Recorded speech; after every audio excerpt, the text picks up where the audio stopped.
might say. Nobody doing it better. Y'all some lightweights. Malik Wright, up all day and all night, pushing all the buttons up to something till it's alright. He looking at it from all sides and angles. Got a stripes on his body like he played for the Bengals. Oh man, there's no one discussing it. They came, they stayed, they either did it or done it. Man, I love it, cause all they ever do is win. So kick back, relax, the team WSN. Thank you guys for joining me for another episode of the Sit Down Morning Show with Malik Wright, presented by the Right Way Sports Network. I'm your host, Malik Wright, joined by my co-host who's on the ones and twos, Daniel Almeida. We got a jam-packed show, a lot of stuff to get into. We've got a special guest joining us at 10:30 a.m. Zim Hude going to be joining us on the call on the show to have a conversation regarding the Cincinnati Bengals. But before we jump into everything, do us a favor, give this video a like, subscribe to the channel if you're new here, and turn on post notifications so you guys never miss when we go live or we upload content from the TWS studios. We literally have content coming out each and every single day. It was a lot of action in the sports world this past weekend. Didn't go live Monday because we went live Sunday night, but we're back here to talk it all through. I guess I want to start us off in boxing. And the question is simple, Daniel. Is Jake Paul the new face of boxing? That's the question being posed. And when I said the new face of boxing, I don't mean a person that is the most skillful, the most that has the most accolades or the most wins, or is just some dominant guy, but the guy that's able to put asses in seats. Is he a draw? Is he that big of a draw to where he's taking over as the face of boxing because he has the ability to promote? He has the ability to do all this crazy stuff. Daniel, roll the clip.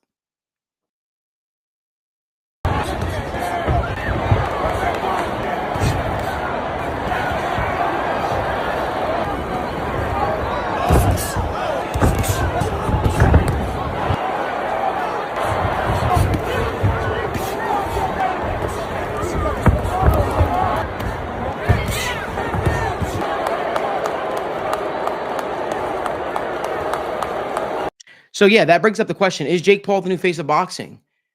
Listen, I'll put it to you this way, Daniel. I wasn't really impressed with the performance of Jake Paul. I wasn't impressed with his performance against Mike Tyson. I wasn't impressed with Mike Tyson's performance. It really did feel like a cash grab on both sides. But I want to be clear about something. I think the numbers are a little bit skewed. You know, a lot of people are talking about Jake Paul, how he broke boxing records and viewership records because he fought Mike Tyson. He's that big of a draw. Could it just be that many people have a subscription to Netflix? Could it just be that?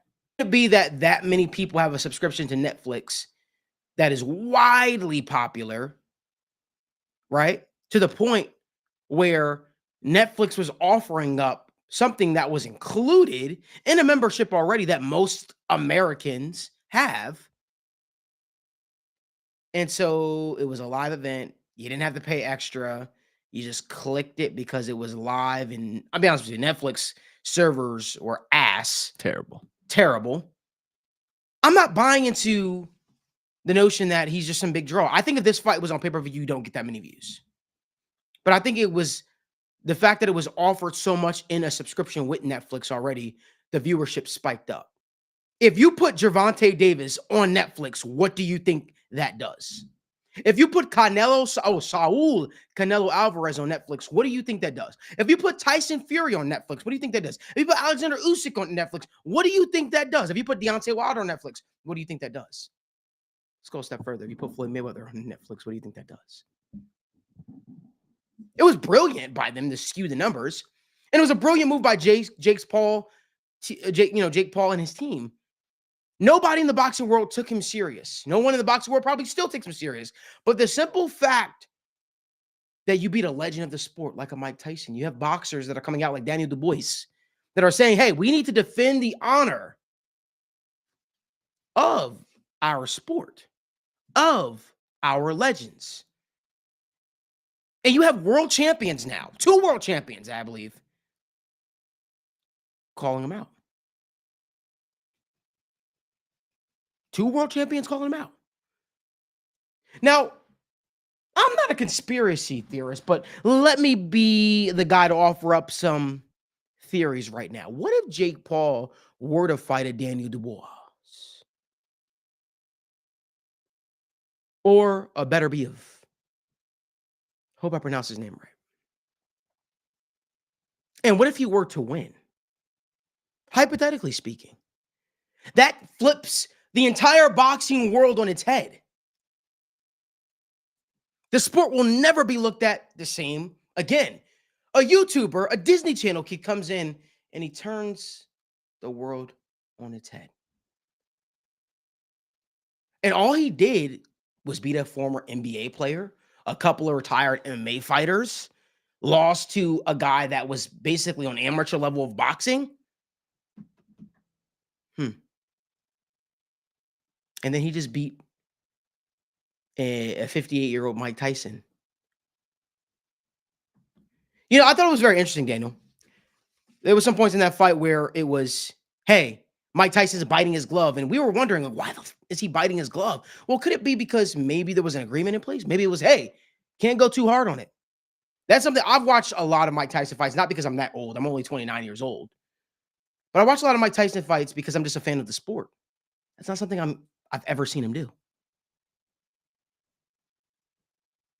My thought process is Jake Paul duped the entire world. People got to remember, Jake Paul owns a sports betting company. Meaning, a knockout was never on the table. 14-ounce gloves virtually deleted the possibility of a knockout, which is why I told everybody the fight's going the distance. Don't buy into the hype. Sports betting companies won. Netflix won. Jake Paul's popularity within the boxing world won. But make no mistake about it. This is all roping into a master plan. Jake Paul's going to get a real boxer in the ring with him soon.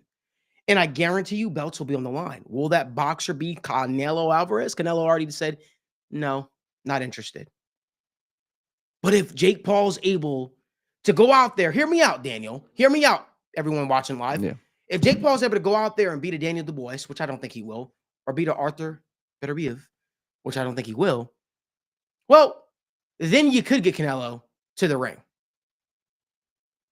Then you could get Canelo to the ring. You want to know why? Because what has Canelo been striving for?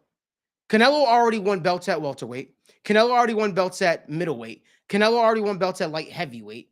He's also talked about potentially fighting at, he won belts at light heavyweight. He's also talking about getting a belt at heavyweight. He was turned back by Dimitri Bivol. So if Jake Paul were to get a heavyweight championship, Canelo would 100% step in the ring with him to fight him for a heavyweight championship because that would suit Canelo for what his goal was. Listen, everybody has a chance. Everybody has a puncher's chance, but make no mistake about it. Jake Paul is not the face of boxing. The numbers are skewed. Daniel, what are your thoughts? Yeah, I think it's an interesting conversation. Who's the face of boxing? I think, first off, this fight, Mike Tyson was a huge part of the draw. Mm-hmm. And that's when you look at everybody who was discussing this fight. A lot of people wanted to see Mike Tyson. The only pushback I would definitely have about, being the face of boxing, like you said, I think these boxers don't respect him. I think a lot of people in the space don't respect him, but they're talking about him. And I feel that's the part where Jake Paul is the face of boxing. I feel like that's the part where he is duping everybody because, like you said, these champions, in my mind, Malik, I don't see a world where Jake Paul actually beats them. But I don't think that he fights these guys. I think Canelo is doing it right. Canelo's not paying him any attention. You have to be the one that Jake Paul calls out versus these boxers that are saying, like the better be of, you said, the champion. If he's calling Jake Paul out, Jake Paul knows he's got that fight. Mm-hmm. So Jake Paul knows he has all the options. So ask yourself, why is he not taking those fights? It's because it's all a money grab. It's all a popularity thing. You guys understand, and everybody kind of knows the type of person Jake Paul is. He has rose to fame. He has gone through many different paths, whether it's YouTube, whether it's now boxing, or whether it's sports betting company or content. This dude is a master of popularity and just getting the eyeballs on him. And that's where I'm curious to see where his career goes and where his career ends up. I disagree. Really? I think Jake Paul has every intention on fighting for a belt. Matter of fact, he actually accepted Daniel Dubois' call out. Really? He did. So they're fighting? I think they're going to work to make something happen. Wow. Daniel Dubois called him out. Imagine a heavyweight champion calling out a YouTube Disney Channel sports betting fake boxing star for his heavyweight championship. You're falling right into the ploy. At the very least, Jake Paul's height goes up. Because guess what? Everybody could say, Jake Paul, let's be very clear. Jake Paul said a couple of months ago, said a year and a half ago, he would fight for a world championship before he turned 30. And now you have two world champions calling him out, saying they'll put their belts on the line against him. If Jake Paul loses, it's a win-win. Fuck Canelo for a second. Let's talk about it. It's a win-win. He could say, I stepped foot in the ring with a heavyweight boxing champion. Hey, I fought for a boxing championship. I fought for a boxing championship before a lot of these guys, or so-called guys, that said that they wanted to move over to the sport of boxing. Listen, and this should be a lesson to boxers. This should be a lesson to boxers. There's something to be said about you being able to sell yourself, being able to talk on the mic, being able to promote yourself beyond. It sucks. It's not like the 90s. It's not like the 80s. It's not just good enough to be good at your sport. It's not. It's not just good enough to be good at your sport. You also have to be able to promote yourself. You have to be good on the mic. You have to have actual skills in every sport, though. You want to land that big sponsorship deal, that big commercial? Can you talk? Are you dating a superstar in Taylor Swift? A lot of opportunities open up for athletes if you're able to talk on the mic. If you're able to get that PR training, you realize that, hey, if I am able to speak on the mic, I can get ahead. If not in my field, but maybe, outside of just playing in my respective sport. I can get those sponsorship opportunities. I can get those I can get all those stuff and people wanting to work with me. It's the reason why Ryan Garcia had 1 million followers before he even rose to fame in boxing. You have to be able to talk. You have to be able to have the chops. And Jake Paul, make no mistake about it. If you can go out there and knock out a former NBA player, a couple of retired MMA vets, and you rose yourself to fame through that, and you've now got world champions at the sport that you said you would conquer, guess what? Jake Paul's won. Jake Paul's already won because people are calling him out. That's the point. It's disappointing. It's sad. Imagine the actual challengers for Daniel Du Bois' challenge, or Arthur Beterbiev championship. Imagine being Dimitri Bivol. Imagine being Canelo Alvarez. Being elite at your sport. Man. It's going to be interesting to see what happens, though. If you guys could do us a favor, give this video a like, subscribe to the channel, turn on post notifications so you guys never miss when we go live or upload content from the TWSN studios. I'm feeling good this morning, Dan. Feeling really, really good. Grateful to be able to do the show. Grateful to be able to talk sports. Let's talk about John Jones. John Jones beat Stipe Miocic this past weekend. And we're going to get to the NFL talk. We're going to get to the Bengals talk. But John Jones beat Stipe Miocic this past weekend. And the question is, did John Jones prove anything with the win against Stipe at 309? I'll start off by saying this, and I don't mean this to be any disrespectful. No, this is what I expected to happen. John Jones carried Stipe, it felt like, a little bit. It felt like he wanted to get more ring time in there or octagon time in there to prove that, hey, I can fight at heavyweight. I can still do some cool stuff. I'm faster than a lot of guys at heavyweight. Look at me. He did everything I expected him to do. Took a little longer, but he did everything I expected him to do. The only thing I didn't expect, I thought John Jones was going to submit him. Thought he was going to do something that nobody's been able to do to Stipe. Didn't do that. Stipe retires off to the sunset, sure. But make no mistake about it. We got that fight out of the way. John Jones talked about how he's not going to retire. Then he talked about at his press conference how he would retire. Then he talked about how he would maybe fight Tom Aspinall. Make no mistake about it. That is the fight that needs to be made.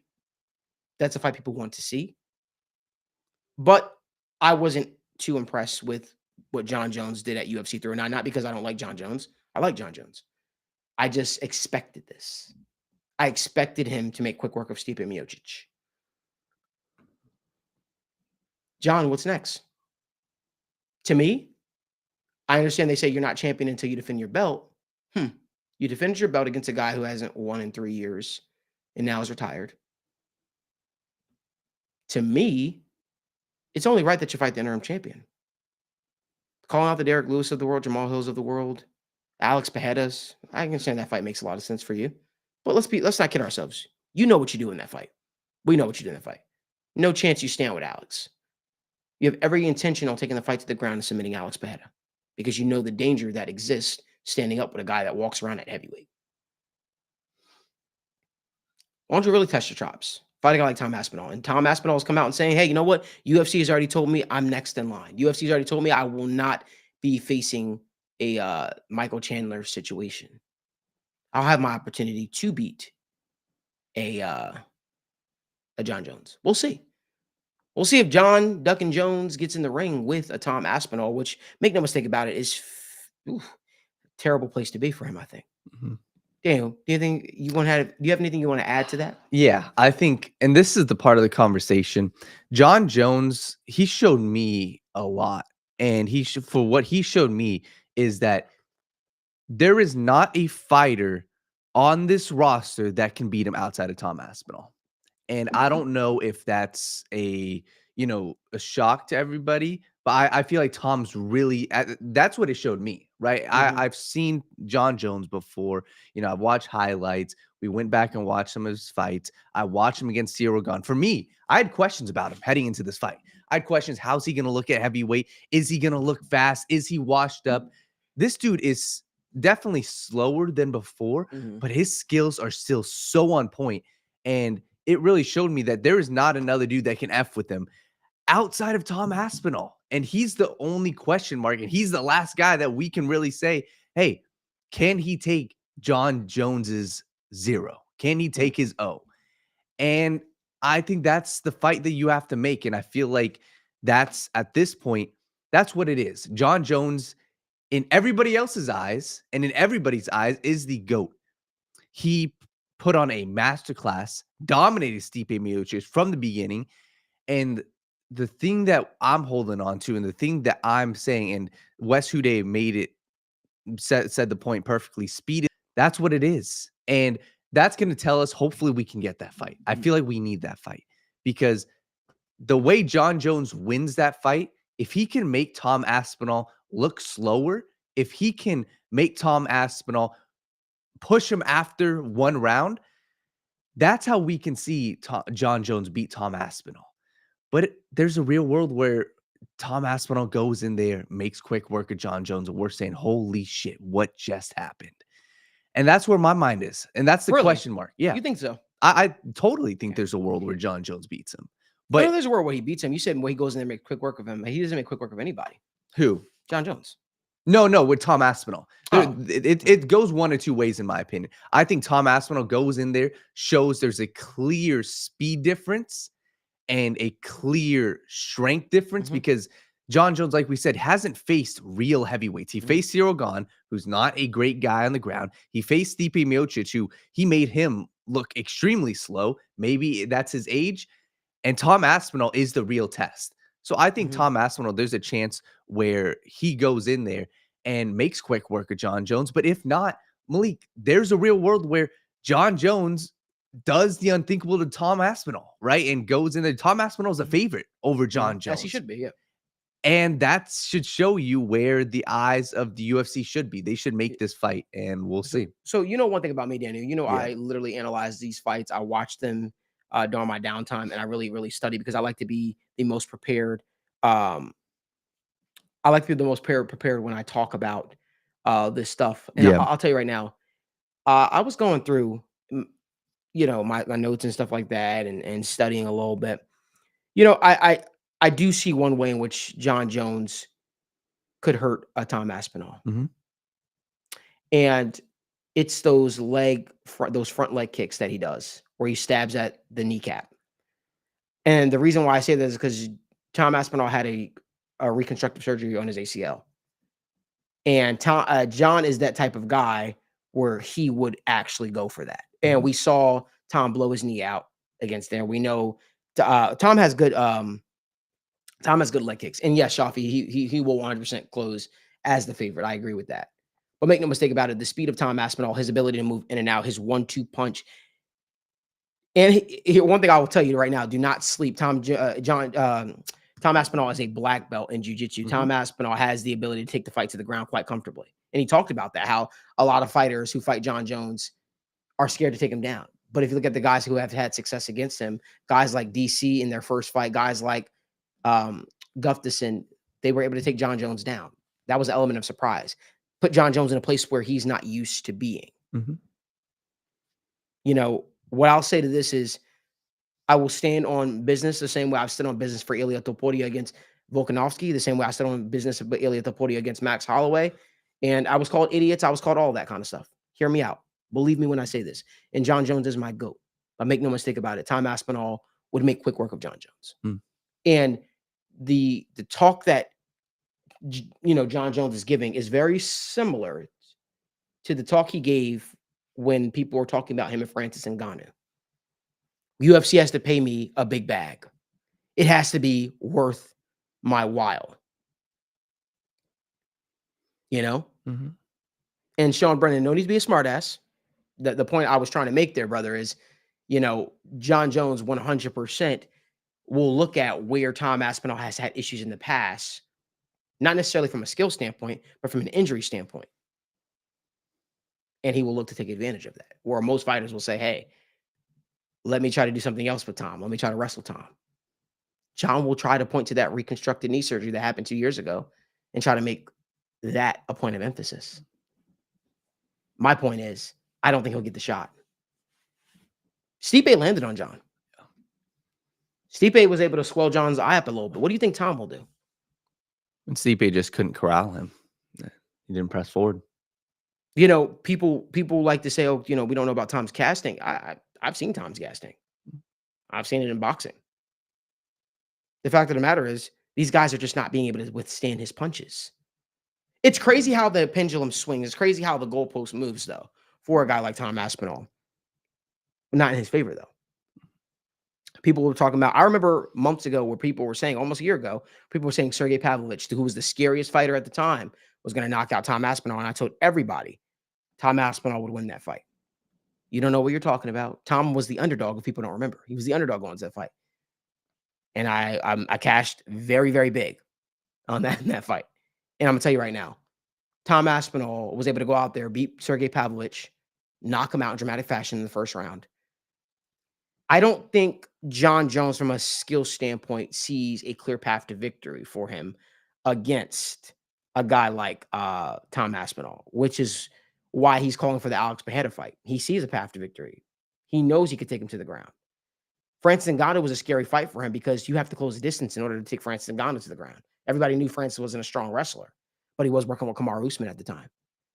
John knew the risk involved with trying to close the distance and fight a Francis Ngannou, which is why he requested the UFC pay him some astronomical number. And isn't it crazy? Francis Ngannou leaves the UFC, then John Jones immediately comes to terms with the UFC, fights Cyril Gane, a guy who has no grappling and many deficiencies in his grappling game. He was able to submit him and get him out of there quickly. To me, that says a lot about John Jones. That says a lot about John Jones. But let me know in the comment section what you guys think. Do us a favor, give this video a like, subscribe to the channel, turn on post notifications so you guys don't miss when we go live or upload content from the TWSN studios. Listen, the Bills were able to beat the Kansas City Chiefs, knocking them off their throne. And now it brings the question, are the Bills the new team to beat in the AFC? First and foremost, let me just say I'm happy for the Buffalo Bills. Yeah. I'm happy for the Buffalo Bills because this was a big weight off their shoulders. Beating the Kansas City Chiefs was something that they needed to do because we talked about it. We talked about how the mental advantage where it was on the Chiefs side. But do you remember what I said on the show last week? Mm-hmm. I thought the Bills were going to win this game. Yeah. I had all the makings for the Bills to win this game, and so many people ran them off. So many people believed that they had no shot. But the Bills do the unthinkable, Daniel. And now it brings up the question, in your eyes, do you think this Bills team has newfound energy, newfound life because they were able to stop the undefeated season of the Kansas City Chiefs? Do you think this Bills team is for real? Do you think they're different from the one that we've seen in years past?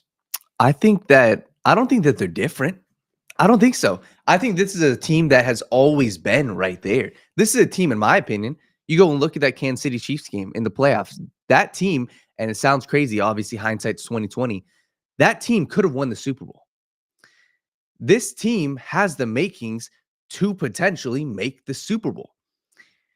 I just, once again, I don't know if they can consistently beat this Kansas City Chiefs team, and we've seen this time and time again. We've seen them do this. This was what they're 4-1 in the regular season against the Kansas City Chiefs, 3-1. Mm-hmm. What happens come playoff time? Somehow, some way, the Chiefs find a way to beat them. They're right there, though. They're right there. Do I think they're on the same tier as the Ravens? Yeah. Do I think they're on the same tier as the Steelers? Yes. I think everybody has a real chance in this AFC this year. I think everybody does. The real contenders, I would say, I think the Steelers are fine. I think the Steelers are good. They're a gritty team. Once again, I still don't believe the Steelers can rattle off 3 straight victories in the playoffs. When we discuss the playoffs, though, I think the Bills are right there. And I think the fact is that their offense it's all about Josh Allen, man. It really is. They've got good weapons. Khalil Shakir is fine. Dawson Knox is a fine backup tight end. James Cooks is a fine running back. They're not great anywhere, though. That's the thing. They're not. But they've got the X factor in Josh Allen. We saw that time and time again. Who's the one that you count on in third down? Who's the one that you count on fourth down? Josh Allen's the reason why they won that game. Mm-hmm. And he's the X factor. Same way we talk about a Joe Burrow escaping the pocket. Same way we talk about a Lamar Jackson making crazy plays happen. You know, the play that he made against the Bengals. Oh my God, this is something we've never seen before. Josh Allen makes those type of plays too. And he is the quote unquote X factor for this Buffalo Bills team. So I wouldn't say that they're on a pedestal and the team to beat in the AFC, but I think they're contenders, man. And I think it's really going to come down to them getting over that hurdle and Sean McDermott finding a way to beat Andy Reid in the playoffs. Mm-hmm. That's what it comes down to, because this is a team that has always had the makings. And first off, we have to give the Bills props, right? I was the person who was calling them out saying, hey, 2 years ago, you got to clean house. Last year, you got to clean house. But time and time again, this is a team, I believe, for the past 5 years, maybe even the past 6 years, they've won 10 games every single season. That's consistency. Mm-hmm. They are a team that is super consistent, and that is with a ton of turmoil, firing your defensive coordinator, getting a new offensive coordinator, getting so many new pieces, getting rid of Stephon Diggs, this offseason, cleaning house on your defense, and somehow, some way, you're what? You're 8-2? You're in first place or right there for the number 1 seed in the AFC. So props to the Buffalo Bills, because they've done the unthinkable. Now it's going to come down to making it happen in the playoffs, because this is what's going to come down to Sean McDermott's job. This is what's going to come down to his future is, hey, can you make it happen in the playoffs? Because he's been doing it in the regular season. They've been consistent. They just can't get it done in the playoffs. So, Malik, I think that they're contenders, but have they shown me enough to say that I'm super confident in them to make the playoffs or make the Super Bowl? I'm not super confident. They're a good team. They're a contender. It's the same way I think of the Baltimore Ravens right now. The Baltimore Ravens are a damn good team, but they're 7-4. Can I ask you a question? Yeah. So do you think the Chiefs are? No, I don't think the Chiefs are way ahead of them either. I think that there's no clear-cut team in this AFC right now. I think Patrick Mahomes is playing really average this year. Yeah. That's what I think. So for me, it's like I'm waiting for a team to step outside the norm, right? That looks a little abnormal and that are able to put games together. Mhm. To me, I was impressed with the Bills personally. Yeah.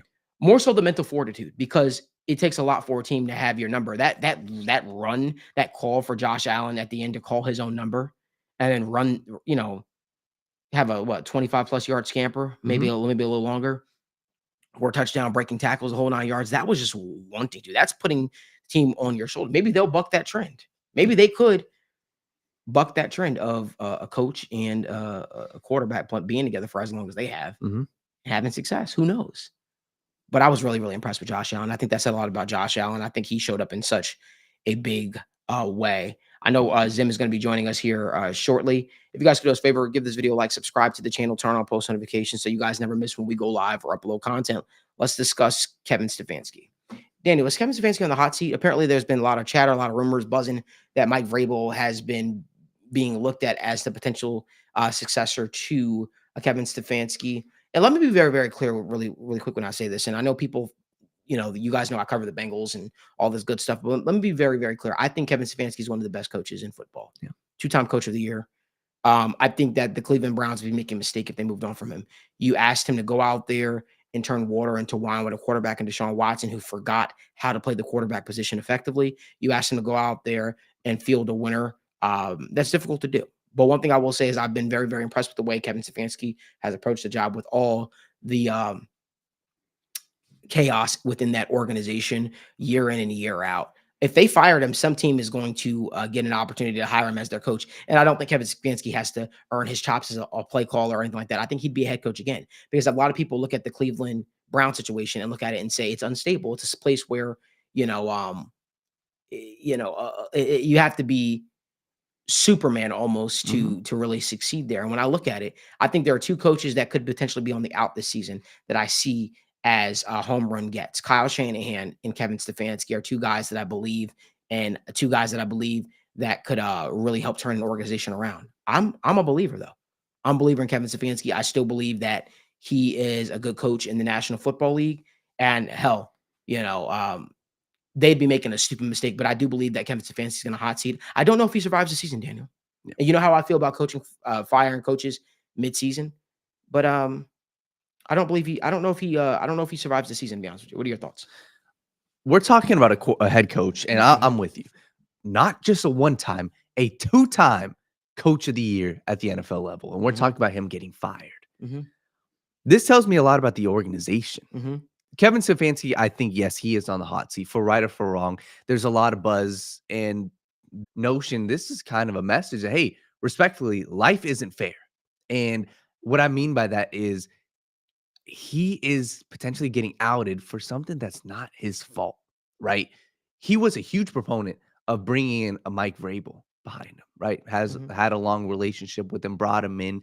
They've raved about Mike Vrabel in the building, and now Vrabel could be the guy that potentially replaces him, right? Him and the GM, Andrew Berry, have a good relationship. Everybody in the front office, people, all the fans are calling for Kevin Stefanski's jobs, but I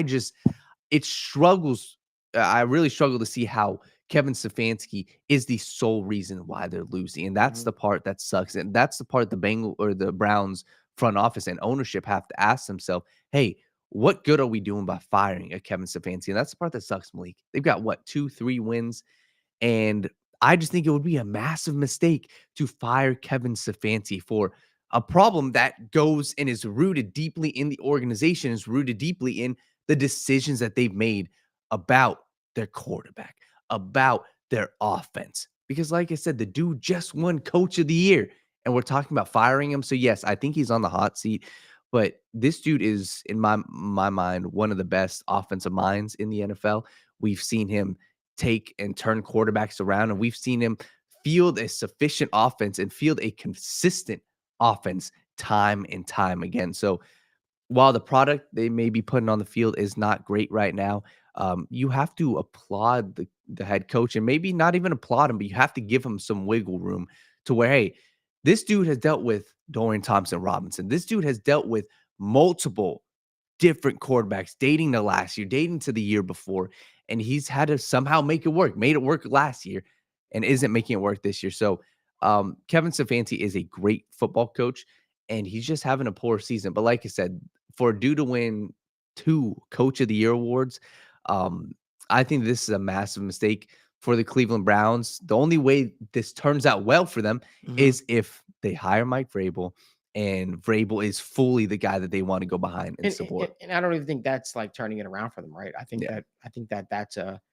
you're going from a guy that's proven he could be a very good head football coach in the National Football League to a guy that has also proven he's been a good football coach in the National Football League. It's a lateral move, in my opinion. Yeah. I don't know if Vrabel changes too much, and there's a lot of dysfunction within the organization. You got to even ask yourself, does Andrew Berry, the general manager of the Browns, survive this? Because this Kevin Stefanski was a him hire, and I feel like the owner, Jimmy Haslam, I feel like they're quick triggered often, and I feel like this is a bad decision. They have to look at themselves and say, hey, you know what, we made a bad decision by investing in a quarterback that no longer has it anymore. and you got to be able to cut your losses. So sometimes simplifying it without trying to go out there and reinvent the wheel is the right place to be. Yeah. And I feel, in my honest opinion, that the Browns would be making a huge mistake in one, but it'd be right on par for what the Browns have done throughout their career, throughout their history. You know what's funny? People often laugh at me when I say this, but I feel like when the Browns were the most scary was when they had, what's my man's name, the general manager there. He was the Kansas City Chiefs general manager, John. It'll come to me. It'll come to me. He was the general manager, but he was willing to go out there and make moves and be aggressive to try to field a competitive team. John Dorsey. Yeah, when John Dorsey was the general manager of the Cleveland Browns, I was like, wow, okay, this team, this team could definitely do something. But it's one of those things where it's like Baker Mayfield looked like shit with them, and then he leaves, and then he's able to win a division. He's able to do some good things. Not saying that guy will ever win a Super Bowl or anything like that, but it showed that he wasn't the issue in Cleveland. Maybe it's just the organizational structure. I have no idea. But I could tell you one thing. The Browns are in a situation where I feel like they keep going round and round again. If you guys could do us a favor, give this video a like, subscribe to the channel. If you're new here, turn on post notifications so you guys never miss when we go live or upload content from the TWSN studios. As promised, we got to get into our Bengals talk. And it wouldn't be a Bengals talk if I didn't have my brother joining me. Zim Hude will be joining us live for the discussion. So let's bring him in, Daniel. What's going on, man? Good morning. It feels like afternoon. How are you doing today?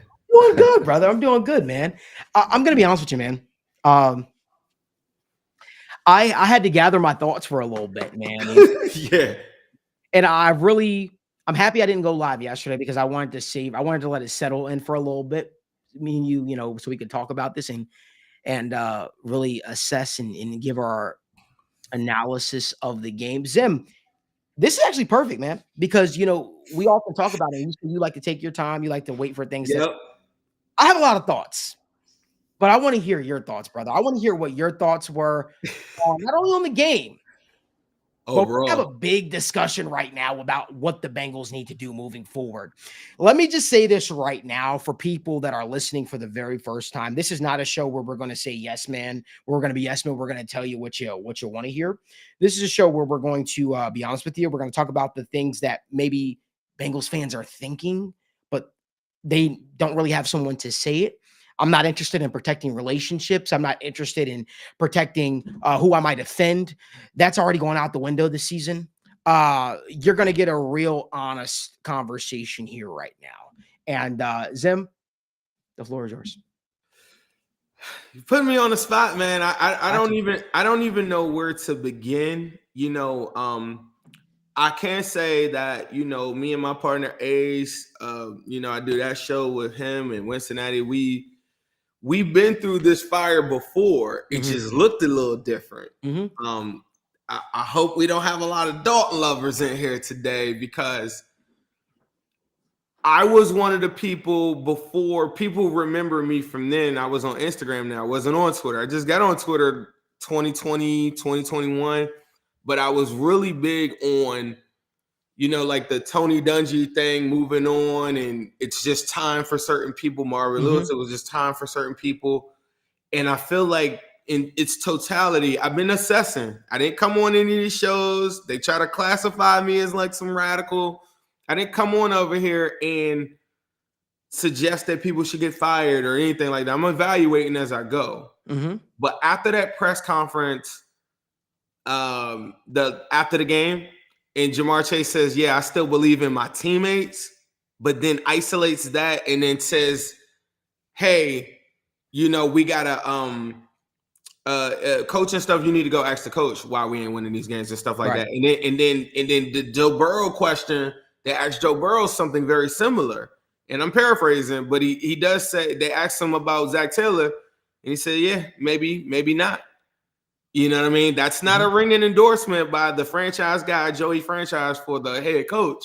And Zach Taylor, and the reason I brought up Andy Dalton, Zach Taylor reminds me a lot of Andy Dalton. I think a lot of people are very thankful for what he's done. Went to a Super Bowl, didn't win.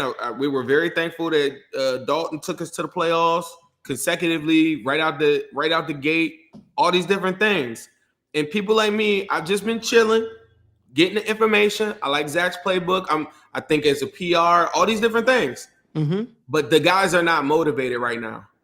And I could tell that they look defeated. There's a video of Joe Burrow I posted, somebody posted on TikTok of him just walking off the field. He's not the same guy anymore.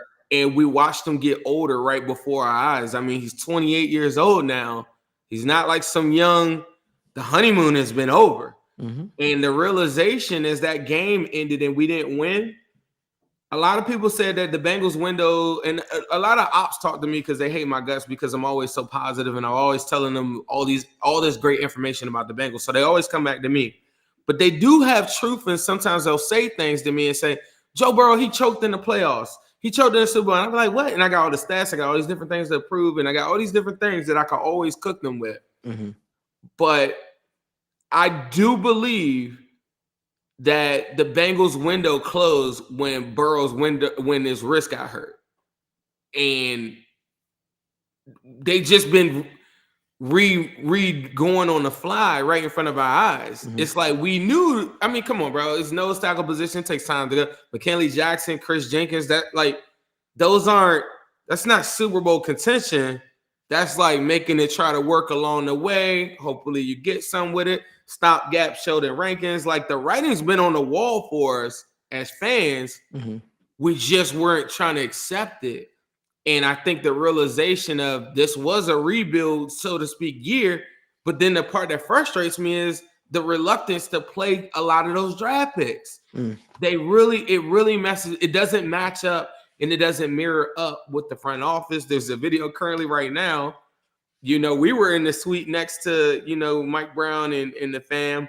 Mm-hmm. They got one where the granddaughter looks very, very, very irate. I don't want to classify I don't hear what she's saying, but she looks very, frustrated. Mm-hmm. And I think everybody's at that frustration point. And I know that there are going to be a lot of old Bengal fans that's going to be like, you don't know how they were like, listen, Joe Burrow puts a different institutional pressure on your organization that the Bengals have never felt. You never had that with Carson. You never had that with Kenny Anderson. You never, like, social media and all this stuff didn't exist. Mm-hmm. The amount of Joe Burrow posts and stuff every single day of my life online is insane. The pressure that he puts on your front office is very different. There's nothing you could show me that has anything close to what Joe Burrow puts on the pressure on the front office. Right. If Zach Taylor does not make the playoffs, which would take him to win 6 wins straight, they have a 99% chance of making the playoffs. Mm-hmm. They win 6 straight games, which is insane. Whatever. Insane. If he doesn't make the playoffs, I don't think he's here, and I think that's where it's at. The front office stuff, those are all pipe dream stuff, like sell the team and da-da-da. I don't think none of that's gonna happen. I ain't here to say that, but I do think that the head coach is gone if they don't make the playoffs, and that's my bigger takeaway. The game, I do have some thoughts that I think a lot of people aren't gonna like, but let's talk about. I want you to continue talking about those. I want you to keep going. You're cooking right now. You tell me what you think. You tell me what you think about that. Like, do you feel like Zach Taylor's on a hot seat? Like, I think the seat's super hot. Where if he doesn't make the playoffs, like the players are speaking. Mm-hmm. We did a show a couple of weeks back, and I said Zach is safe unless you get two people talking in such a way that the organization feels like they have to act. And those two people are franchise cornerstone pieces, people like a Jamar Chase and a Joe Burrow. And you were right on par. Joe Burrow said, as far as Zach Taylor's comments, that he still believes this team could make the playoffs. He says, and I quote, I hope. I hope. That was his response. That is unlike any response you've ever heard from Joe Burrow. You've got Jamar Chase saying, ask the coaches, ask Zach. I don't call plays. I just play football. They're speaking out without speaking out. Let me be very clear when I say what I'm about to say right now. Zach Taylor has lost the locker room. That is my honest assessment. Zach Taylor has lost the locker room, and I waited to hold judgment. But you got Trey Hendrickson. Obviously, you played it off after the game. slapped Zach Taylor's hand down, got Jermaine Pratt yelling at Cam Taylor Brick, coaches having to go over there and having to calm him down. Yeah, this is what losing the locker room looks like. And you know what's crazy? For all the people that are coming out saying, fire Lou, I thought it was very interesting that Trey Hendrickson said we have a great defensive coordinator. I'm very clear when when I hear people talk and what their assessment is. He said we have a great defensive coordinator in Lou who made the necessary adjustments at halftime to put us in a position to win. You don't hear that same sentiment when it comes to Zach from his from his players. And this is a team that's ranked very, very highly within the NFL. But I think they're telling you that, and I thought it was very interesting what Trey Hendrickson said, this is the NFL. We're all intense. I don't need somebody trying to calm me down. And I think that I really believe that the Bengals are in an interesting spot here. But let me be very clear. I'm very fortunate enough to be a fan of two teams that have done a lot of winning within my lifetime. And one of them are the Boston Celtics. The other one is the Alabama football Crimson Tide. And what a championship organization looks like is never settling. It's never settling. And I go back to when Brad Stevens was the head coach of the Boston Celtics and they weren't able to break through. They didn't fire him necessarily, but they basically fired him without firing him, moved him up to an organizational role, hired Joe Mazzulla, went out there, was aggressive, realizing that this championship window that they're in was right now. And they went out, got Kristaps Porzingis, and they left no stone unturned to try to put together a championship roster. That's what it looks like. That's a team that was winning a lot with Brad Stevens. Right, Daniel? They were doing great with Brad Stevens. They were winning a lot of games in the East. And you know what they said? That's not the guy to take us over the top. Mhm. That's not the guy to get us over the hump. So you know what we're going to do? We're going to tear that shit up. We're going to bring in a different guy, and we're going to hopefully make changes. And if Joe Mazzulla wasn't the answer, they probably would have moved on from him too. The expectations are much higher. When you have a Joe Burrow, the expectations become much higher. I grew up in New Jersey where I saw Giants have a lot of success. Tom Coughlin win 2 Super Bowls with them. Tom Coughlin had a string of losing seasons. They fired him. Bill Belichick, we obviously know what he did with the New England Patriots. They stopped winning. They moved on from him. Point I'm trying to make is you shouldn't tie yourself. I'm in DC. I'm sorry to cut you. I'm in No, DC. The same thing. They did the same thing to Joe Gibbs. Joe Gibbs won a Super Bowl, came back, had a couple not even bad seasons. Out of here. Yeah. When you have a franchise, when you have a transcendent franchise player, luckily in the Bengals case, you probably have 2, maybe 3, in Trey Hendrickson, Jamar Chase, and Joe Burrow. When you have that, right? When you have that and you're not winning, I think that creates pressure amongst everybody within the organization. I think everybody enters into a new mindset that, hey, we're losing here. Right now, and this was my fear with the Chargers loss, and I said this, Zim. If you lost to the Chargers, I don't know how Zach Taylor galvanizes the troops and gets them all ready to go into battle for the remainder of the season. I think you really do lose the locker room because let's be honest with ourselves. If the Bengals were to go on, right, let's say beat the Pittsburgh Steelers and then win a couple of more games right here. You're winning games against teams with losing records like the Titans, like the Browns. What type of confidence does that instill into these players that are elite? What does that say to them? What we're witnessing before our very own eyes. And let me be very clear. Zach Taylor is an awesome community guy, right? He goes to bars, hands out balls and all that good stuff. And people love him because I got a picture with Zach Taylor. He's very approachable. But we're talking about championships here. We're talking about a team that should be up there with the Chiefs, with the Bills, that has the talent to do so. And I'm sorry, when things start to come undone, you have to look at the head coach. Not only that, from an organizational standpoint, you have to look at a Duke Tobin of the world. my thought process is changes are on the horizon.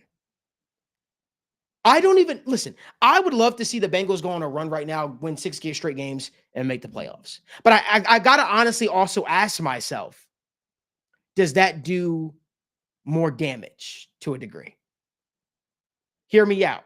Does that? Because I'm with for you. me, how you end the season is so important. It will tell me a lot about how this team views their head coach. That's my thought process. If they're able to end the season strong, it tells me, hey, Zach Taylor hasn't lost this locker room. They still want to fight. They still are fighting hard for him. They still believe they could win. But I also ask myself, if you get into the playoffs and you face a Ravens, you face a Bills, you face a Chiefs, what does that look like? Is that it's that old quote. What is it to gain the world but lose your soul, right? What is it to make the playoffs? If you get in the playoffs, though, you got to think, though, the Bengals will be scorching hot by then. Though. Oh, yeah, for sure. So six straight wins. Like, are you afraid to go against the Ravens defense again? I'm not. No. Are you afraid to go against the Chiefs? Like, I don't think that I don't think they had the offensive firepower to hang with us, honestly. I know that might sound crazy to people. The Bills, I think, are better, a lot better than what they had been. But I know that Lou's cooked up some good stuff for him, for Josh Allen. The Texans, I think, Stroud has been figured out a little bit more this year.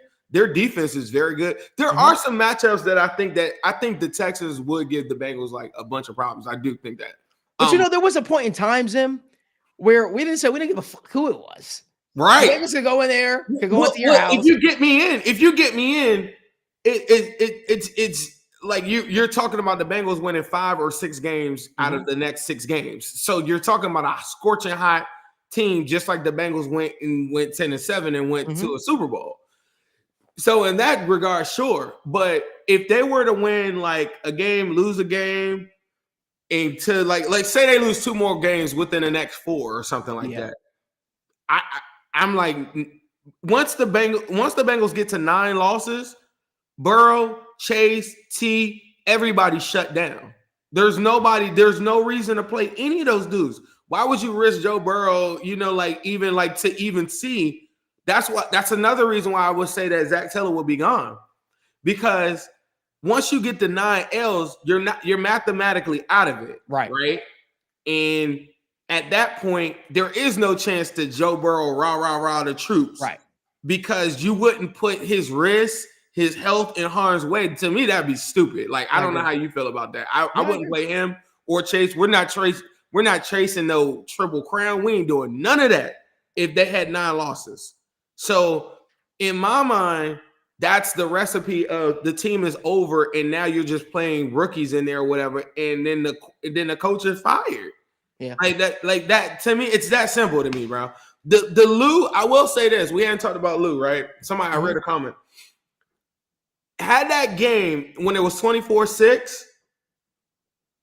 had they not seen the defense fight for them and get back in that game, I think we'd be having a conversation about Lou going across the screen. And I've been a big Lou guy all this time.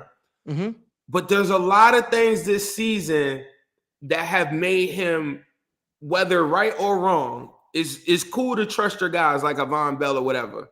But then when you see battle play outside of it, you're like, why would you wait that long? The Zach Carter's like playing that long, and then you get a guy that's about as fat as me and Lawrence Guy coming off the couch out playing this dude. And I know we had the injuries and everything like that, but like it's just a major indictment on Tobin, Lou. The front office isn't mirroring up. Why would you draft 11 guys and then you're not playing like a Dejon Anthony or something like that? To me, I was looking at a graphic of the Chiefs the other day where they draft, and I hate bringing them up because I don't want to be like the Chiefs. I ain't trying to compare myself to the Chiefs. I don't even want to talk about the Chiefs. But their draft with Leo Chenot and all them dudes, whatever they had in there, it's a masterclass. But the key function of that draft is that once they knew that they paid Pat Mahomes, they knew that they weren't going to be big players in free agency. Right. The Steelers, all these teams that everybody's saying is so much better than the Bengals, none of these teams are big players in free agency. Like I hope everybody knows that.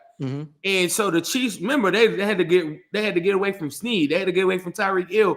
all these different things. But the one thing that they did when they go to these drafts, they play those dudes right away. Because you have to figure out, like somebody taking a victory lap on me earlier today was like, well, Burton, I mean, what's up with your boy? I'm like, I would have liked to see that week one, you know, Burton, like no T. Higgins, run him out there and like, let me see what you got, bro. And they did a piece on this with Spags one time. He said, I used that regular season as a gauntlet for all of these guys, young dudes and stuff. I like to see what I got. And then get them right. And then by the time we get to the playoffs, they done been through the fire. Right. You're throwing these dudes in now after all of your plans have failed. You went out there with Trent Irwin and Charlie Jones for weeks. And now you go week 11 and like, yeah, let's see what you got, Burton. Like, you should have did that week one. And then you would have said, okay, this is what I think he does really well. This is what I don't. Okay, the time is a little off. Let's work on this. After you never even really gave yourself a shot. And they're going to do the same thing all over the roster with like Dejon Anthony should have been like getting snaps. How you draft Tanner McLaughlin and Eric All goes down and we're still watching Tanner Hudson? What does Tanner Hudson do for, like I said, the window closed when the risk, you know, the window's always open with Joe Burrow. Let me rephrase that. But the current roster window had closed with his wrist. Tanner Hudson does nothing to help out what you're doing right now in the totality and the functionality of us moving forward as a team. You're not able to evaluate. I don't even know what Tanner McLaughlin is. What is he? Do we know? How would I know if I don't get him out there? Bro, it's sickening, bro. Like, and so they've done that all along. Think about Chase Brown. It took Zach Moss getting hurt for them to give Chase Brown full reins. And guess what? We're still looking for another secondary running back. You traded a 7th round pick. You could have easily drafted a Braylon Allen 5th round, 6th, or Ray Davis, all these running backs that are doing well in the NFL. You could have easily drafted one of them dudes. You give up a 7th round pick. You give up your franchise running back, right? Top 10 running back in the NFL, 2nd all-time in yards. You give him up for nothing. You get a 7th round pick. And then you come back later on, you're trading a 7th round pick, and then Khalil Herbert doesn't even get a one carry? Right. Like, what are they doing? Like, none of this makes sense. And the biggest indictment on when I was saying with the roster stuff, Cam Taylor-Britt, I was very high on coming into the season. I said he would give up a lot of plays. I like to own my L's. That's a guy that I thought was going to play really well this year. So I don't fault the front office. But how could you go 11 weeks of playing this dude? He is the worst giving up yards in the National Football League. He's given up the most touchdowns at 8. And then Newton comes in for 5 minutes and already is that makes Lou look very bad in his assessment. If you can go that long and then you're just like, well, I'm going to go with my guys. And then a guy comes out off the bench that's been sitting there for 11 weeks. All of a sudden, he played better. He probably played better in the 10 minutes that he did in the Chargers game than maybe Cam Taylor-Britt has played all year. It's rough out here, man. No, you're speaking facts right now. And I think the conversation, and Dan, I want to get you in on the conversation too, my man. You've been kind of quiet this shot. No, I've been letting y'all cook. Yeah. Where do the Bengals go from here? I think a real conversation needs to be had here, but Dan, I'm gonna let you start us off. Yeah, I think just 2 things I want to touch on real quick, and I think these are the 2 most valuable things that you guys both brought up. The assessment of the players, I feel like that's a organizational flaw, and I feel like that is the thing that we can really pencil in and say, hey, that has to change now, right? I think that you look at these other teams and you see, and I thought you brought up great, why the hell is Burton playing now? Right. And the Ravens game is a perfect example of that. The Ravens game in a typical season, you can lose that game and you're fine. Right. You're good. But that was a dire game. And you play Jermaine Burton, the most snaps he played all season long, 2 4th downs, missed balls to him. Let that happen in week 1. Let that happen in week 2. Let that happen in week 3. And I feel like that's the perfect place where this coaching staff has to take blame for that. And that is whether that's their mindset of, hey, I'm going to roll with Trent Irwin because he gives me the best chance to win in week 2. He gives me the best chance to win in week 3. You're talking about the future. And this is something all Bengals fans can look at and can pencil in and say, hey, This has been a consistent theme time and time again with this Bengals coaching staff. And how do you move forward from this? I think that this is a different conversation than every single season because, Malik, we talked about this. Under Zach Taylor, they've been great out of the bye. They've been exceptional. The past 4 seasons, I believe they're 3-1 out of the bye. If you lose this game against the Steelers, you are on a 3-game losing streak, and this lock is going to be hell. And I feel like you have to let the chips fall where they may at that point, right? You have to go out here and you have to show some fight. For all the Bengals fans right now, we're discussing what is the outcome of this season. Are we wishing for the draft? No, we're wishing for wins, but we have to take each game as it is. And I'm going to be honest, if they lose that Steelers game, there's a real chance. We've already seen what Jamar Chase said. We've already seen what Joe Burrow said. And I feel like for the Bengals fans who are defending Zach Taylor, we've talked about Zach Taylor in serious positive light. But if your star player, and this is how I take it, if the star player is saying something about the head coach, I've got to believe that there is some merit to it. So I feel like that's where my mindset goes with this, is saying, hey, how do they respond? Because that game against Steelers, that is a fucking tough game out of a bye week. We're talking, and I don't know the logistics. I don't know if the Bengals players are in the locker room right now or practicing all week, but there's a chance where some of them are on vacation, right? It's a bye week. So what is the mindset coming back next week off of the bye week? You just had a week to sit on 4-7 off of 2 straight losses. What's the mindset? What's the locker room like? Because I know Mike Tomlin's going to have them boys ready. So they're going to come into Bengals Stadium at home. And how do you look in that game? Because I feel like as bad as it is now, as bad as we view this now, it's about to get a lot worse if you go out there and lose to the Steelers. That puts you at 4-8. Yeah, I'll say this. I think that the one thing you can kind of tip your hat to is every single time they come off of a bye week, they typically come out looking like a little bit of a different team. They tend to figure some stuff out. I could point to a lot of stuff as Zim kid as you can. You should have went out and added a cornerback after Dax Hill went down. You should have added a cornerback before that. You should have added veteran presence at the cornerback position before then. Now you're in a situation, if DJ Turner is out for the remainder of the season, you have to add a cornerback. Josh Newton has to play. As bad as Cam Taylor-Britt has been this season, guess what? Oh, well, he has to play. You got to figure something out. Are you going to call Xavier Howard back saying, hey, I know we brought you in recently, but now we're going to give you whatever. We need you out here. Are you doing that? And, is it all for naught if you're doing that? There are so many serious questions to be asked, which is why I know people probably think I'm just like defending the guy, which is why I kind of go to bat for him a little bit. You lose Cam Sample, right? You lose him as a pass rusher, and then you do nothing to add to the pass rusher room. It's like, but a running back goes out. Zach Moss goes out after Chase Brown has started already overtaking him in the snaps a little bit. Chase Brown goes out. You go out, you add a running back, you add another running back as well. Like you trade for one. But why isn't the defense getting that same attention? You knew what the interior of the defense of line, the question marks were coming into the season. You knew what the issues were after your edge rusher went out. You knew what the questions were after you lost your starting cornerback, who beat out the guy in DJ Turner for the starting job. You knew what it was now after DJ Turner has gone out. But what are you doing to effectively make shit work? I'll be honest with you. I view this season as at a crossroads. I feel like the Bengals are at a crossroads with this season. And I'm going to be judging the next, couple of games just as well as the Bengals organization, or at least I hope the Bengals brass are judging it as well. We talked on State of the Jungle about, potential additions the Bengals can make in the offseason. I'd like to see Dejon Anthony, down the stretch here. I personally love to see that. I'd like to know what Tanner McLaughlin has. You want to make sure you leave no stone unturned going into the offseason. So if you don't make the playoffs like it's looking like right now, you at least know what you need to fix. The thing is, the Bengals are going to do what they always do. I have a funny feeling. They're going to go on a little bit of a run here. And they're going to win a couple of games. They're going to win a couple of games, man. Okay. I don't know if it'll be enough to get in the playoffs. But I think they're going to win a couple of games here. And I think what's going to happen is it's going to save asses. I would hate that.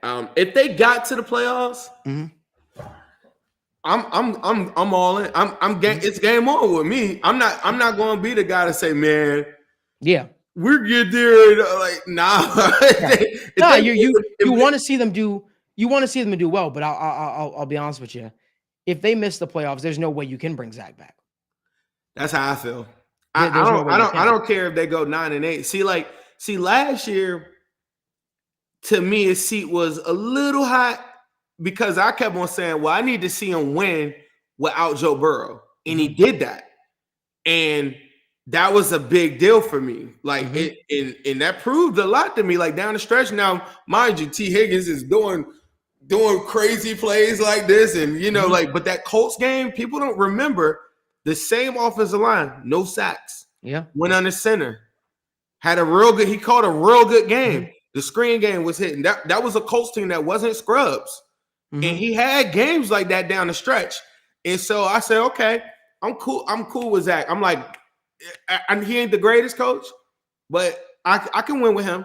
Right. Going into this season, watching the run game coordination, one of the things that people are talking about too, and I just saw a comment that said, Chase Brown and Mixon have the same production. You could have had both. Stop putting Chase Brown versus Mixon. Zach Moss was the Mixon replacement. And at the time, it was always talked about the money aspect of it. For $1.8 million more, and I'm not saying this because Zach Moss got hurt. That's unfortunate. But for $1.8 million more, you could have had both Mixon and Chase Brown and gone to the draft, drafted the succession plan. And why is that important? Because currently now, 11 weeks in, you're still looking for a running back that doesn't fumble, that can get you short yardage stuff. Oh, yeah, mind you, we're recording this on a Tuesday, the day right after we just watched Mixon go crazy. And what does he do? Short yardage runs, gets a tough one at the goal line, takes the next one, bounces out. You don't think that could have helped? I know that everybody likes to point to the defense, but in a game like the one that we just had, and there have been games like this throughout the season, when the run game started hitting, the 1-2 punch of a secondary runner, and this is just one issue out of 1,000. Right. The short yardage, Bengals in 4th and inches, they still in shotgun. You ain't got nobody, you don't got not one running back that can get the running back to get the rock under center. You're doing trick plays and handing the ball off to Tanner Hudson on 4th and 1 last week, and y'all telling me y'all don't think a dude that currently has almost 1,000 all-purpose yards through 11 weeks couldn't have contributed to that? I don't know what the weird hate on like the mix. I think it's just because people were like, he was washed.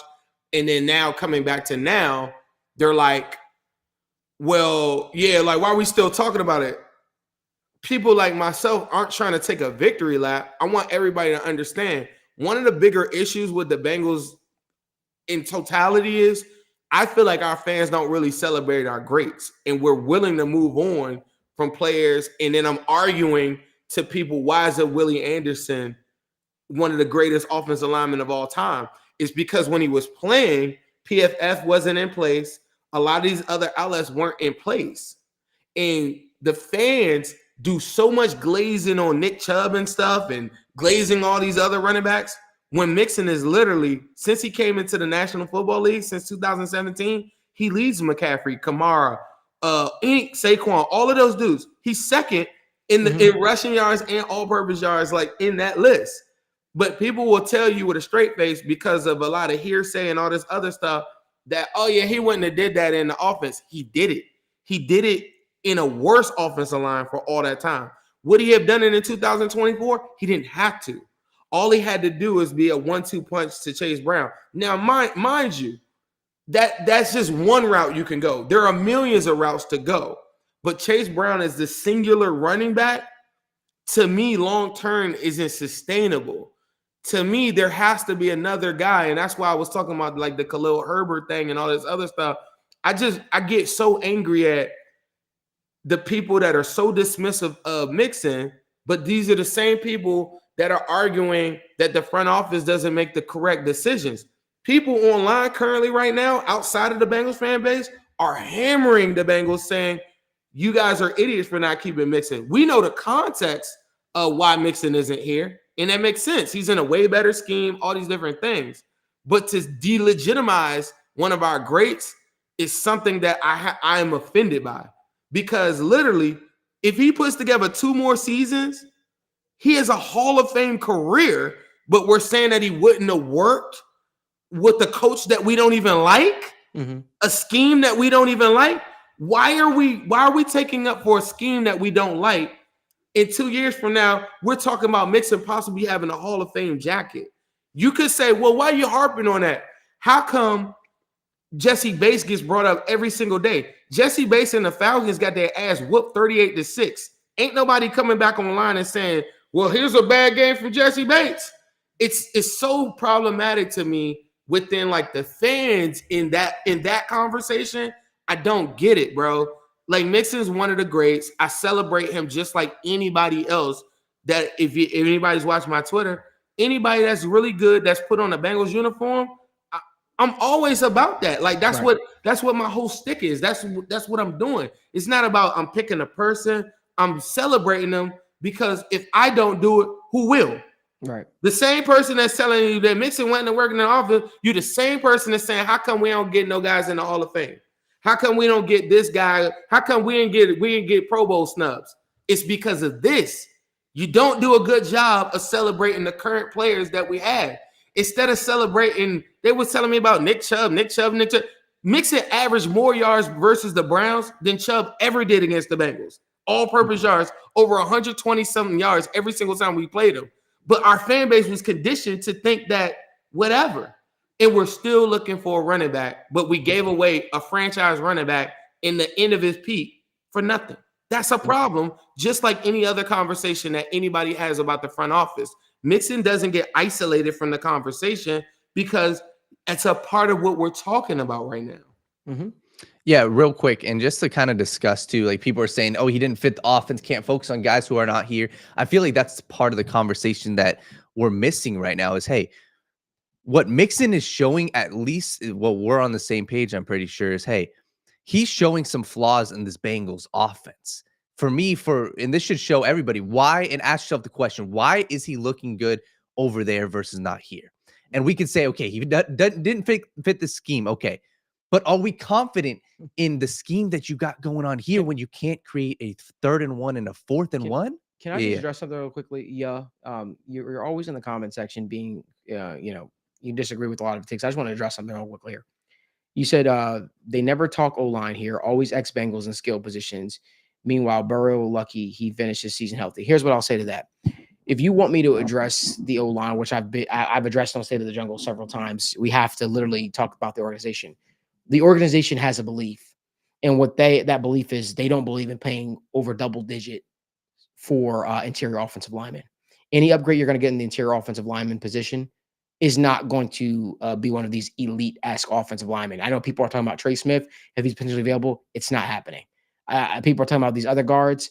Unless the Bengals are willing to change their stripes organizationally, right, and they're willing to value the interior of the offensive line a similar fashion to how they value tackles, then guess what? You'll always get subpar to average guard play unless you draft a guy who performs very, very elite. And then, he winds up working out, which is why there were some fans that were hoping the Bengals drafted Jackson Power Johnson when he fell in the draft where he did, because you knew no interior offensive line help was coming, or nobody was coming to push Cordell Volson or push in Alex Kappa. Think about all the signings that they have made at the interior of the offensive line positions. Cordell Volson is a draft pick that came out of North Dakota State, right? You got Alex Kappa, who came from the Buccaneers. That was supposed to be a great piece for them to add on the interior of the offensive line. But if you look at some of the additions that they made, Max Sharping to me wasn't a terrible interior offensive lineman. They let him walk up there. He was a good backup piece personally that I thought. But Cody Ford could have played tackle, could have played guard for them. They are willing to do the bare minimum at the guard position. There is a guard that sat out there. What's his name? That was drafted by the Denver Broncos. Dalton Risner. Dalton Risner sat out there. People were clamoring for the Bengals to potentially add him. He sat out there for weeks, and he didn't get picked up until damn near preseason. And guess what? The Bengals did nothing to address the interior of the offensive line position. This is not shocking to me. The reason why I never really give the interior of the offensive line so much of my attention is because it's like being a dead horse. That's not a position that they value, and it's always been that way. I have the pleasure of sitting and hanging out with some greats for the Bengals and talking with people. They, for whatever reason, value the tackle position. It's not for whatever reason. You look at the Bengals organization history, they've had some elite players at the tackle position. They've had some good guard play, but they've had some elite players at the tackle position. So when you have guys like Willie Anderson, guys like Andrew Whitworth, right? Guys like Anthony Munoz, it changes. It changes things a little bit for you. You think, oh my God, we've had a history of all these great left tackles and right tackles. We're going to value that position. We're going to value that position over and over and over again. They have yet to really allow themselves to really invest in the guard position and really allow that to work for them. But it's a fundamental change that needs to happen within the organization. You can 100% go out there and let's say, I know there are people out there that say, hey, let's move on from T. Higgins. That money that you're allocating to a T. Higgins, you can go after a Trey Smith. But the question is, will the organization do that?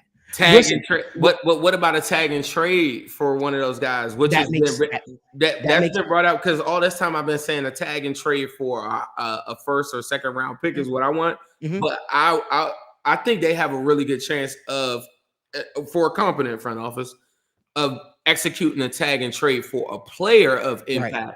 T. Higgins for a Jeff Simmons level player. Yes. You know, like that's who I would want. I know that's not offensive line, but you know, let's go a step further. I'm being honest with y'all. Like, you have to look at how the team thinks. They were not willing to go all in on the offensive line until they saw Joe Burrow carry them to a Super Bowl with that offensive line. And Mike Brown, I remember when he did that speech in the park in Cincinnati, he said, we're going to try to do some things to help out our quarterback to keep him upright. Bro, they went to a Super Bowl with what's his name? Trey Hopkins, Jackson Carman. Who was the right guard for the Bengals? The other guy. Isaiah Prince was the right tackle, and the right guard. Quentin Spain, Xavier Su'a-Filo. Yeah, they went to a Super Bowl with that as the offensive line, right? They saw to themselves, hey, if we fix the tackle position, which is why they threw at the money they threw at Orlando Brown, which is why they threw the money they did at Orlando Brown. They go into it with the thought process, if we could have some really good tackle play, then we'll be in a good spot. Which is why I always say the Bengals, you know, they drafted Kevin Zeitler years and years ago, right? But what happened? He walked out the door. They didn't pay him. He's still playing at a very good level. Back-to-back great games he just had in year what now for him, right? You know, to me, it's like, hey, are you going to put an emphasis? Yes, Akeem Adeniji, yes. Are you going to put an emphasis on fixing the entire offensive line? You can't be average in the interior. You can't be average in the interior. Because right now, guess what? The Bengals have to change with the league. The Bengals have to change with the time. The league right now is telling you that the guard position is equally as important as the tackle position, which is why you see guards getting paid $18 million a year, which is why when people said, hey, Joe Thuney to the Bengals, it was never going to happen because the Bengals are never going to allocate the resources to make that happen. Now, will they change their stripe? That's going to be the question. The Bengals have always valued wide receivers, cornerbacks, tackles. That's what they're willing to do. Now, this offseason, they have a very, very interesting opportunity in front of them. They have the ability, let me be clear, they have the ability to go out there and really try and upgrade this roster. I agree with Zim. I agree with the sign and trade.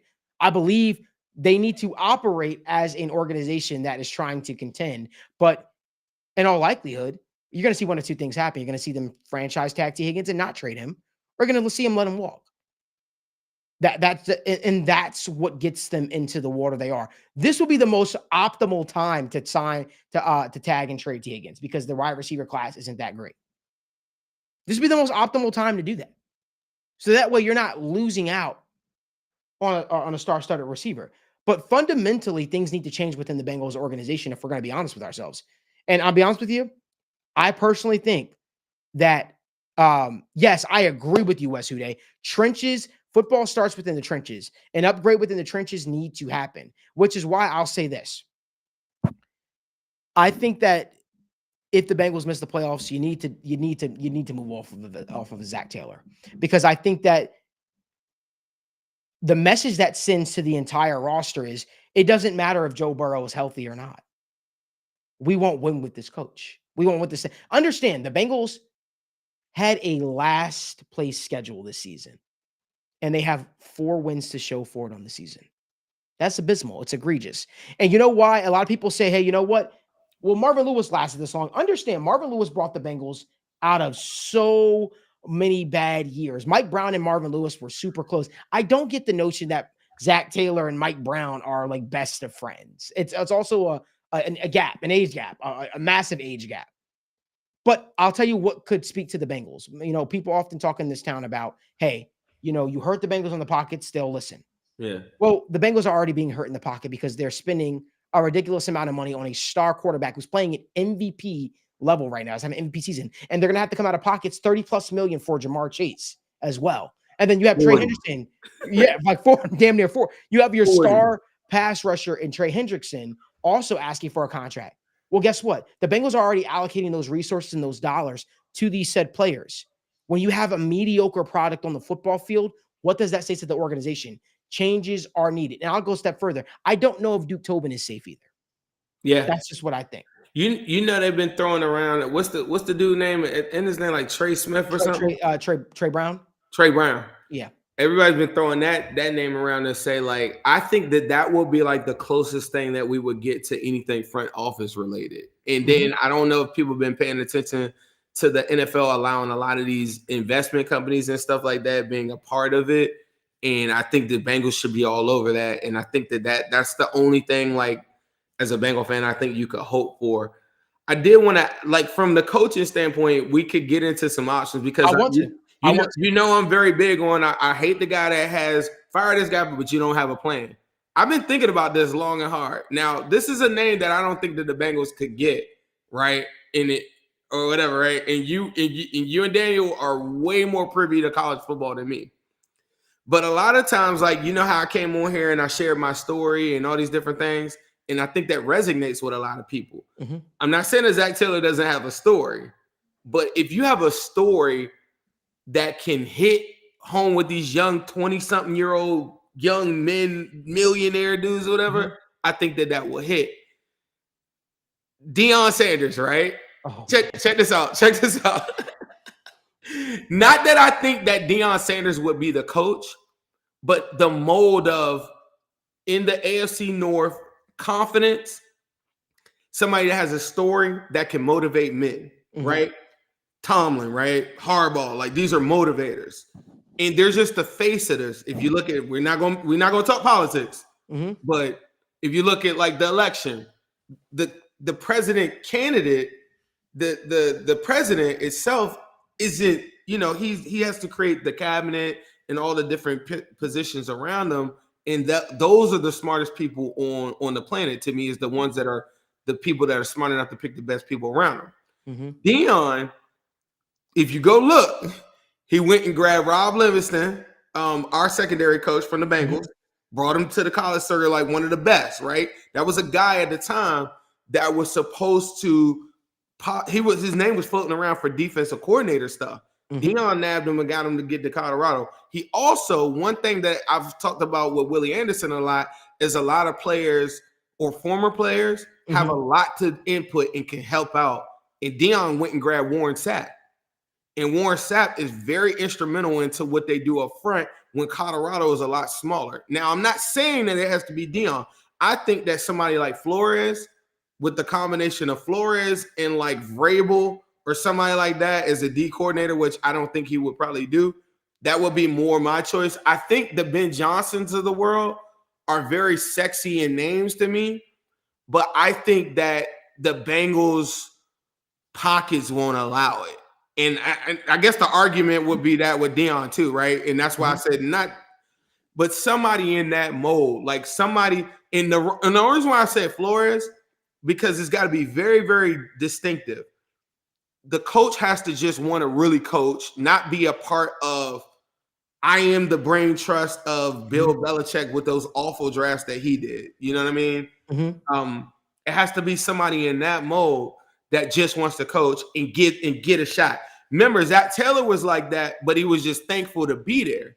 Yeah. Flores is like, just give me a shot. I know I'm a head coach in the NFL. I don't need to be paid the highest paid, and I'm a great motivator of men.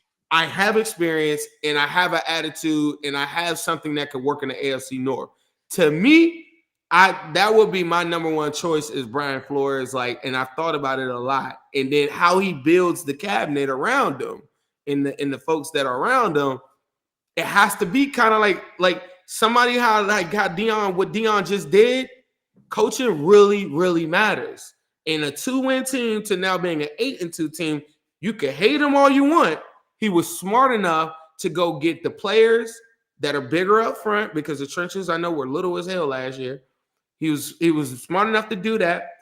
He gives his quarterback and Travis Hunter, he gives them confidence every single week, and they believe that they're the best players in the world. He doesn't shy away from that. You got Hunter posing Heisman, whatever, every single week. That's Jamar Chase to me. That's Jamar Chase. Like Cam Taylor-Britt and all these guys that like to talk that talk and whatever, that's what they are. But you need a coach that holds them accountable to it. And that's who I would pick. I wanted to ask you guys, who would you think if you had a chance? I know I'm kind of putting you on the spot. No, I love this. So I wrote down a couple of names here, and I'm happy we're having this conversation. I wrote down a bunch of names here, and I'm going to tell you who I think is the most likely candidate, and it might shock you. If the Bengals remove off of Zach Taylor, which I think is on the table if they miss the playoffs. So I wrote down some names: Brian Flores, Bill Belichick, Kevin Stefanski, Kyle Shanahan if he is out the door in San Francisco. I have an department, which is Joe Brady, Eric Bieniemy, Bobby Slowick, and then obviously you have the sexy name in Ben Johnson. I think the most realistic choice here is Bill Belichick. I do. Bill Belichick. Yeah. And let me tell you why. Okay. He comes in automatically with a staff assembled.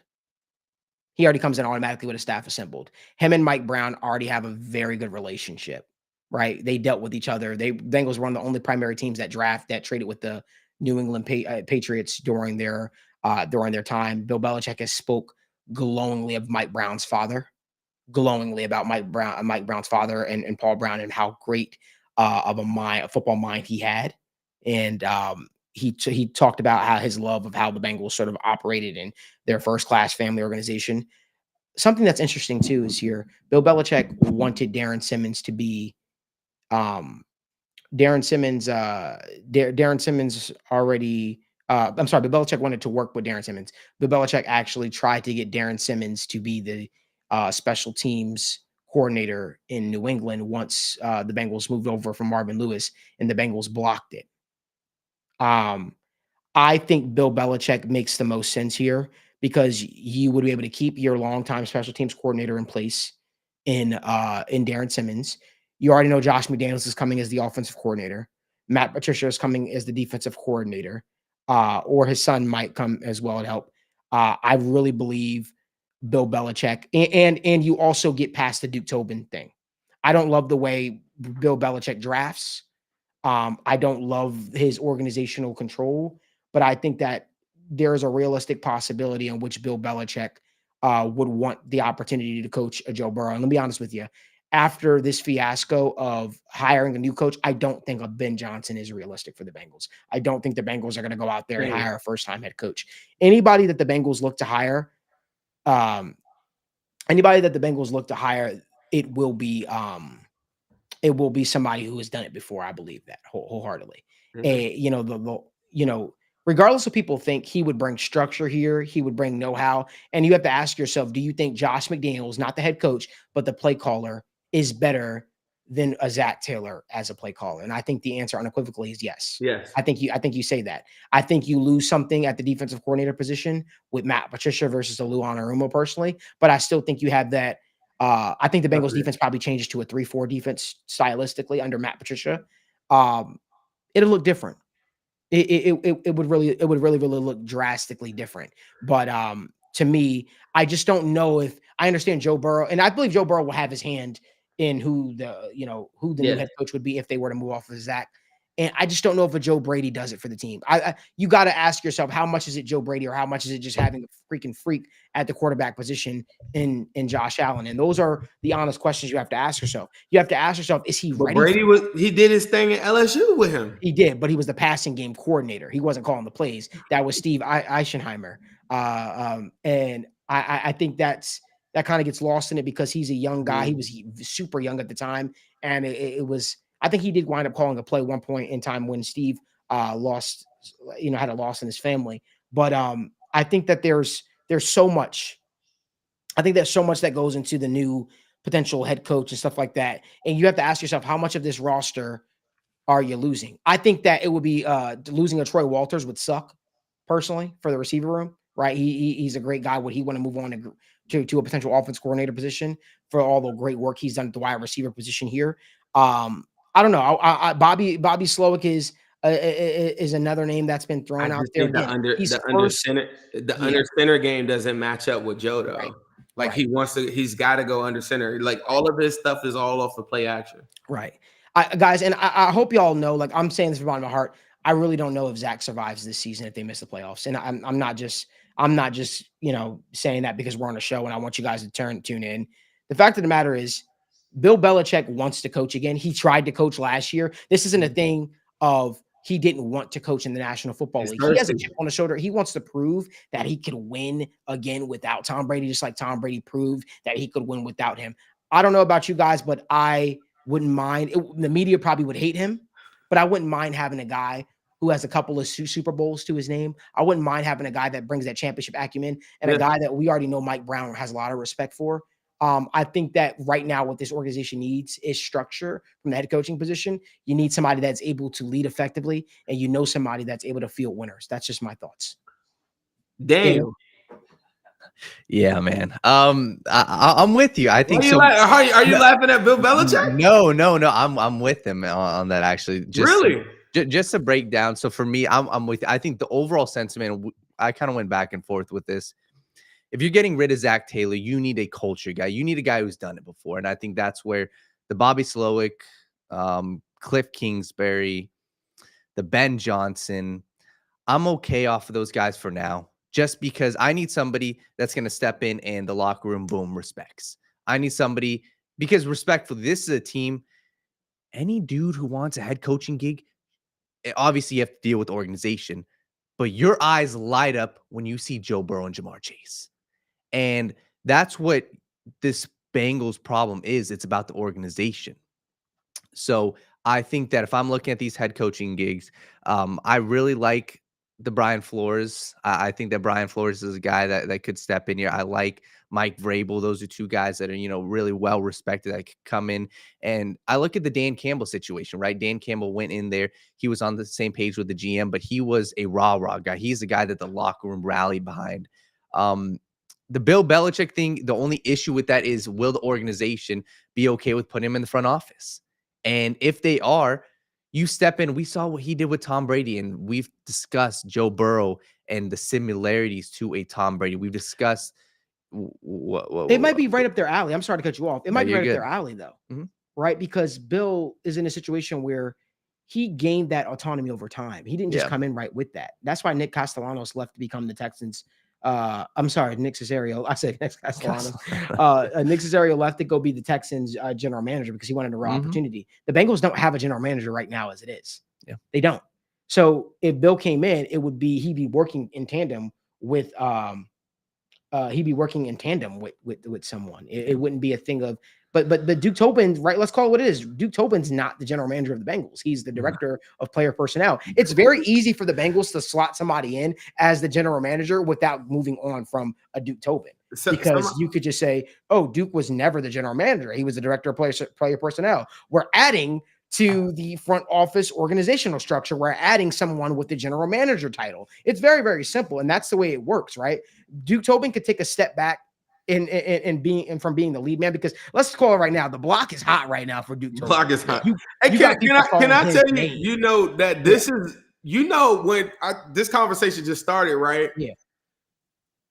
I think people, the whole gloom and doom, like, oh, it's over, bro. Like, let me be clear. We got Joe Burrow, Jamar Chase.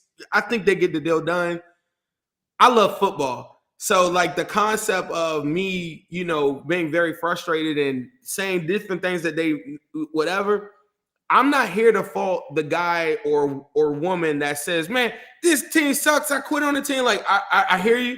But even this conversation that we're having, I could have it for 12 hours. I love the Bengals that much. And that's how that's my therapy for, like, football. It's like this conversation has layers to it. You sold me on Bill Belichick. When I came into this conversation, you sold me on Bill Belichick already. And I started thinking back, Bill be doing that show with Ocho Mm-hmm. and like their banter between each other on the NFL network or whatever. Yep. He said some things about the Bengals offense, and he said some things a couple different times. Him and what's bro with those big old teeth, the Jets' old defensive coordinator. Oh my Rex God. Ryan? Yeah, Rex Ryan. Those two always have a lot of thoughts on the Bengals or whatever. You know what I mean? And by you saying that, and then I remember the dude that covers NFL and NBA, the white guy that there's the reporter, I can't think of his name now. He's like a Bulls fan. But he's hinted at Bill Belichick as well too. Mm-hmm. Bill Johnson. Bill. I know he's talking about. Bill something. Yeah, I know he's talking about. Yeah, Bill whatever. He's hinted at Bill Belichick to the Bengals too. And I guess in my mind, I was like, I think his drafts are so bad. Mm-hmm. If I could get past that part, just the coaching aspect of we're no nonsense. Let's get it, bro. Mm-hmm. Like that. Like to me, when I see people crash out and be like, "Man, I'm done with this team," like, bro, you got it. Like, I'm excited about like the conversation, and I'm not faking it. Like, I'd rather the Bengals be in playoff contention. Let's rattle all 6. But the conversation and just like what we're having right now, yeah, Bill Simmons. That's fun to me. Like, I don't know. I just like I like the back and forth of like this, because like I said, Flores would be a choice and everything like that I think will work. I think he's got the previous experience and stuff like that. I think it would work. But the Bill Belichick one is like, forget all of this. Mm-hmm. Should we play whatever? Should this guy play? Like, Bill's just like, this is what it is. And if you can't even really like, you're coming in with the notion knowing that he's not like there's got to be some stuff in place already. There's got to be, hey, we're going in for a championship because this is his last stop. Ideally, he wouldn't be going in with the thought process. What? Let's talk about this. Are you worried about his upgrade? Age? Huh? Are you worried about his age? No. 74, 72. No, I ain't worried about his age. I think that the message grows stale at times. Andy Reid was in Philly for how long? And he went to Kansas City, found new life. I don't think it's an age thing. I think he was worn out. There was a struggle with Robert Kraft over the Tom Brady, moving on from Tom Brady, who wanted to give Jimmy Garoppolo some more time at the time. But you're giving Bill Belichick another elite quarterback at the later stages of his career. And a lot of stuff already set up with a great wide receiver. That's more. This Bengals team will be more talented than any Patriots team that Bill coached in the last 4 years. I was having a good chat with my friend because I have some thoughts on the game that I think will probably get me banned from Bengals, like whatever, because I'm very tough on Burrow. And I think he's the greatest quarterback. Like, I think he's the best quarterback in the NFL. Mm-hmm. But one thing that stands out to me, you can't have a bad defense, bad special teams, and you can't have all of those things. Mm-hmm. And so all this time I've been fighting this narrative where people be like, Joe Burrow not clutch, and I'll be telling the opposition like, are you crazy? We draw down the field and da-da-da. And I started having that conversation in my head, and all of that was Joe Burrow setting up. It's just, oh my God, so crazy. It's just like how I was saying, people that are the smartest people in the world are smart enough to hire people that are smarter than them, and the people around them. Joe Burrow is the greatest alley-ooper, John Stockton to Malone, greatest whatever you want to say in the history of football, maybe, like already, right? Because he made Evan McPherson, he set him up all these times. If you think about it, my version of clutch, I'm like, man, just give me points on the board. You know what I mean? And he always did that in the playoffs. The Titans game, he sets them up. Chiefs game, like that's clutch. It gets no clutcher than that. But the biggest flaw I think that is kind of overlooked this season is the mechanics of the kicking in general and how that coincides with Evan McPherson. You could just say Evan McPherson sucks. But I do think that there's a correlation with, I was there at that Steelers week 1, 2022 game. He starts off the game, he kicks a 59-yard field goal, no problem. Soon as Clark Harris and Huber Soon as they get hurt and everything, I never felt like he's been the same. Now, hitting inside the 50, he had always done. But he had never been the same to me. When he got the extension, I got cooked online because I said, did we consider him a top 10? I started naming all the kickers. And everybody's like, you idiot, like, get out of here. And I'm like, I'm just telling you, I don't feel as confident. Bill Belichick would make sure, if y'all know his background, he would make sure that special teams and whatever's going on, not even just Evan McPherson, he would set up Burrow in the same spot that how Burrow did in 2021 and 2022. He would make sure that he sets up these alley-oops because in the game, I want to talk about a little bit. Mm-hmm. Burrow sets up 2 good alley-oops. Those are 2 50-yard drives. And he sets them up with a great alley-oop, and McPherson just misses both those kicks. If he makes one of those kicks, there's an argument you probably win. If he makes both, I think we win. There's not enough time on the clock, like all these different things like that, right? And that's a big problem right now for us, and I think Bill Belichick solves that. Bill Belichick understands that football is won up in the trenches. He understands that. Dante Scarnecchia, who was his offensive line coach in New England, and they've consistently got guys like Joe Tooney paid. So many different guys paid that played with the Tom Brady. And I think that Bill did his best he could have done with Mac Jones at quarterback position. But make no mistake about it, Bill still has Think about him with Cam Newton. That was a terrible roster. Yep. Won 7-8 games with that roster. Mm-hmm. Yep. And you know what he said also? What's been on record saying Bill's so close to breaking Vince Lombardi's all-time winning record. He is so close to being the all-time winningest coach in National Football League history. He's already considered the greatest coach in NFL history, right? The modern day era, at least. But I think that you get a guy that would be able to match. Listen, Tom Brady wasn't always this goofy, loving, funny guy, right? He was intense at points and times to try to win a championship. I feel like Joe Burrow is at this point where he's very much like that, where he's very intense and he wants to win. And I feel like having a coach like Bill Belichick that is on the similar mindset, that ain't changing, that wants to win, I think that it helps in a lot of ways. This isn't a guy that sucked or had some winning seasons. He had over 20 some odd years with the New England Patriots and brought in 6 championships? 6 championships together. 6 championships together. And you know what it's already getting. You know you're getting Bill Belichick as the coach for the Bengals for the next 4 years max, maybe. And then you can already start working on who his next predecessor might be because he's not planning to stay in the game that long. The way that I see it, I think that it's crazy to think. One thing I want to give Zach Taylor credit for, too. There was a point in time where this job was undesirable. There was a point in time where this job wasn't looked at the way that it is. But the change that they've made over time has really shifted the thought process when it comes to the Bengals, which brings me to this point. I feel like, a couple of years ago, you would think that Bill Belichick would be a pipe dream.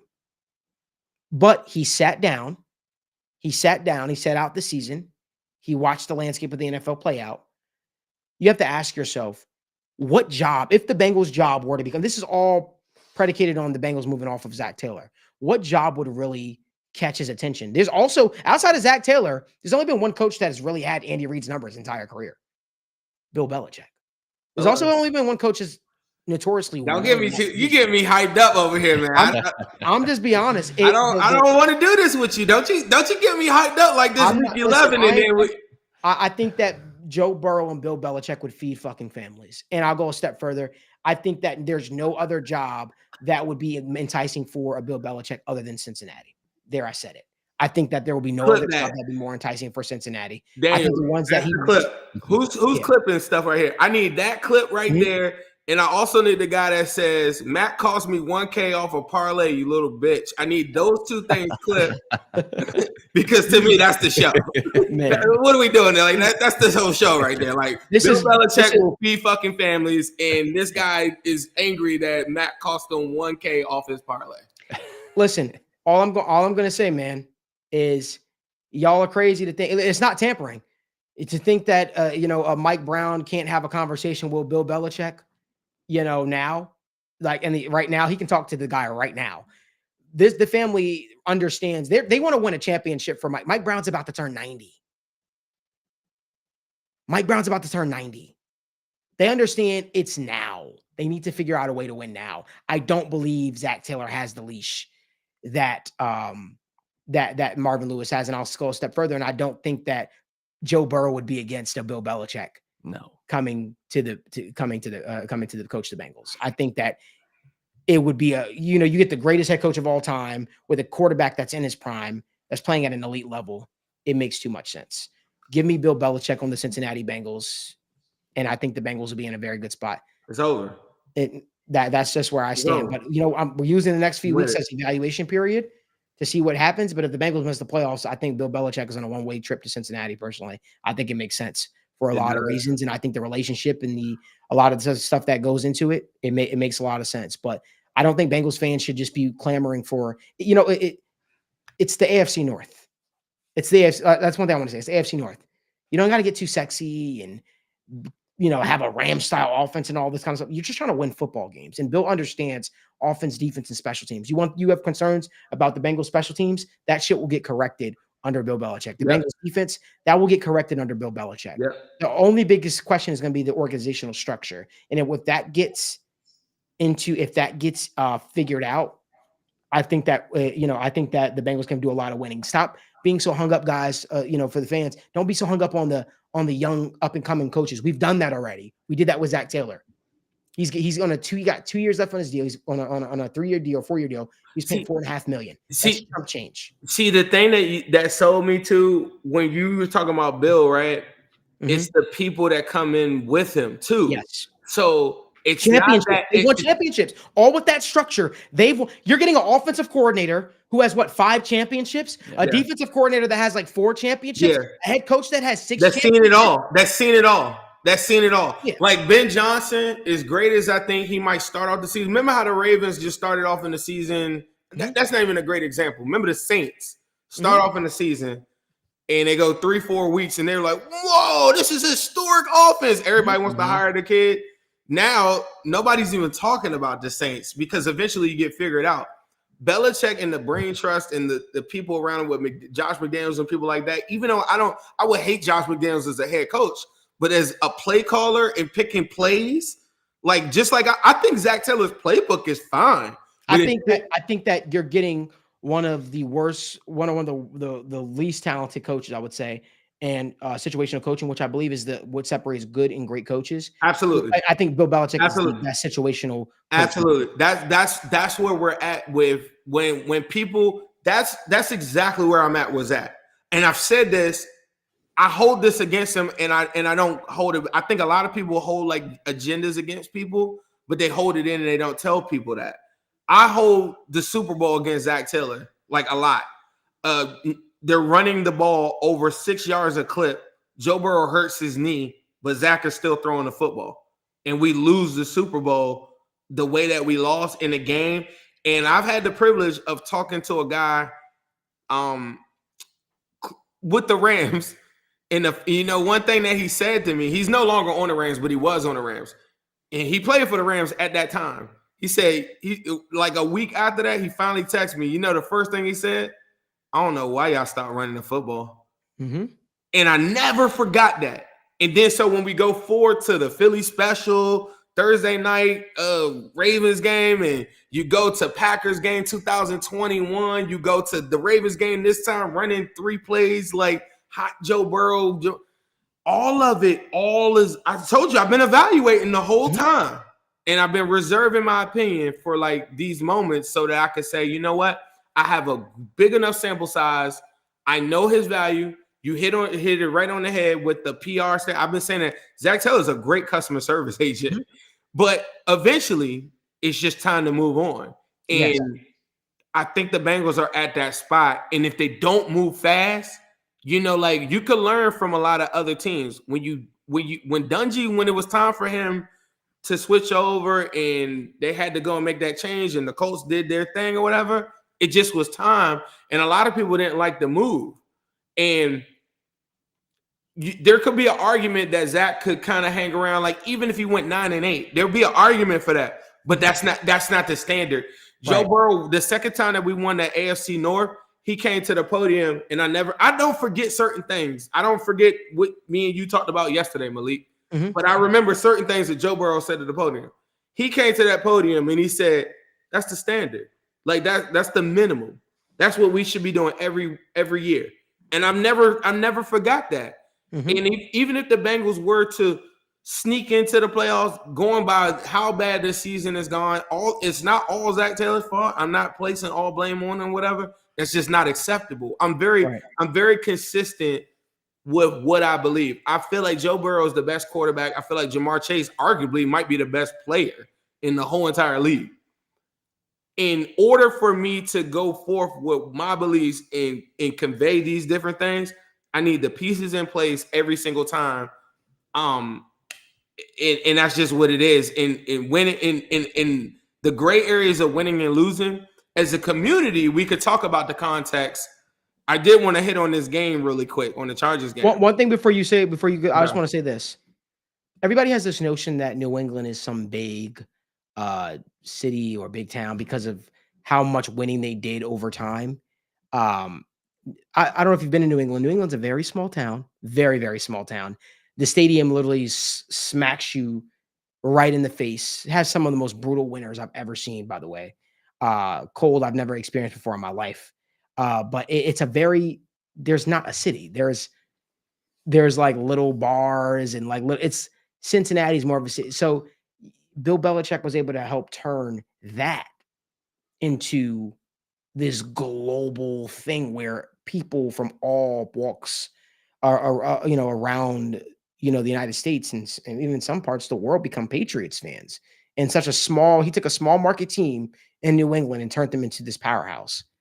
You know who else is a small market team? The Cincinnati Bengals. You know who could benefit from having a Bill Belichick with the new stadium coming up and all this stuff like that? And a quarterback that wants to win quite like no other. I don't think there's a quarterback in the league right now that has the mentality of a Joe Burrow, maybe outside of Lamar Jackson. I genuinely don't know who else Bill would rather be the head coach for if the opportunity came to pass. But Cincinnati is a small market team, very similar to how New England was when he took it over, that wants to win. To me, Bill Belichick to Cincinnati makes too much sense. But I know you want to touch on the games, Zim. I just wanted to say this. Mm-hmm. Hope I phrase this correctly. All of these things are true about what we've hit on with the front office. We've hit on coaching, Mm-hmm. all these different things. Our team kind of reminds me of some of those old Drew Brees teams where he throws for 5,000 yards and the defense is awful. They don't do anything. They get hosed. You remember when they finally do put together a roster, Mm-hmm. for the draft, they have the season where they get the stupid call in the playoffs and it cheats them out or whatever. But prior to that, it reminded me a lot of this, right? But nobody cares. Nobody cares. When you lose, nobody cares. And when the Bengals were 3-0 on Pat Mahomes, nobody cared, right? There's no context. We just said Joe Burrow's better than Pat Mahomes. Mm-hmm. Period. Now, Chiefs fans probably came back and were like, well, the call right there, the offensive line, the defense, all these different things. Like, none of these things work, right? Herbert, he had all these bad defenses. We said he's nowhere near Joe Burrow. Mm-hmm. I mean, bro, like, get out of here. He ain't even won a playoff game. Like, whatever.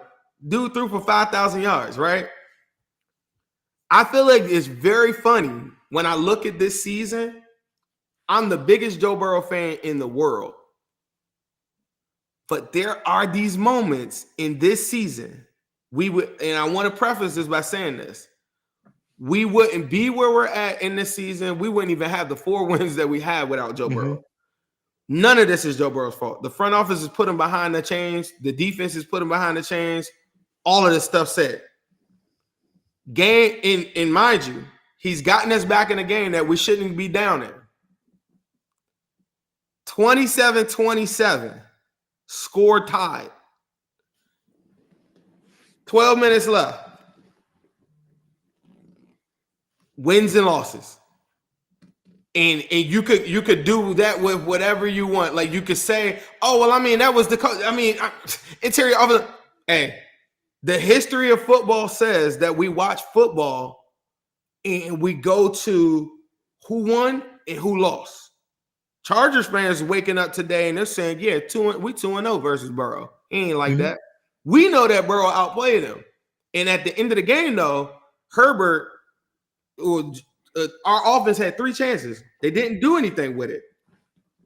Herbert then gets the opportunity to cooks us with the Lad McConkey play, does other things, and goes and wins the game. I just want to state that when people are giving the excuses for Burrow, like saying, well, the totality of his season. I mean, bro, he can't be perfect. He's doing everything. He's got 3,000 yards. He's only got 4 interceptions. Nobody cares. Only people that do care are people like me that are willing to listen to it and Bengals fans. At the end of the game, it's going to be who won and who lost. And I just stress that a lot because I think that it's not fair, but it's the rules that we all created. It's the rules that how we watch football. And to now deviate from that and say, no way you're blaming Joe Burrow. Not blaming Joe Burrow, but I'm paying him to be the very best quarterback in the National Football League. I got the ball tied up 7 minutes. No touchdown. No scores, whatever.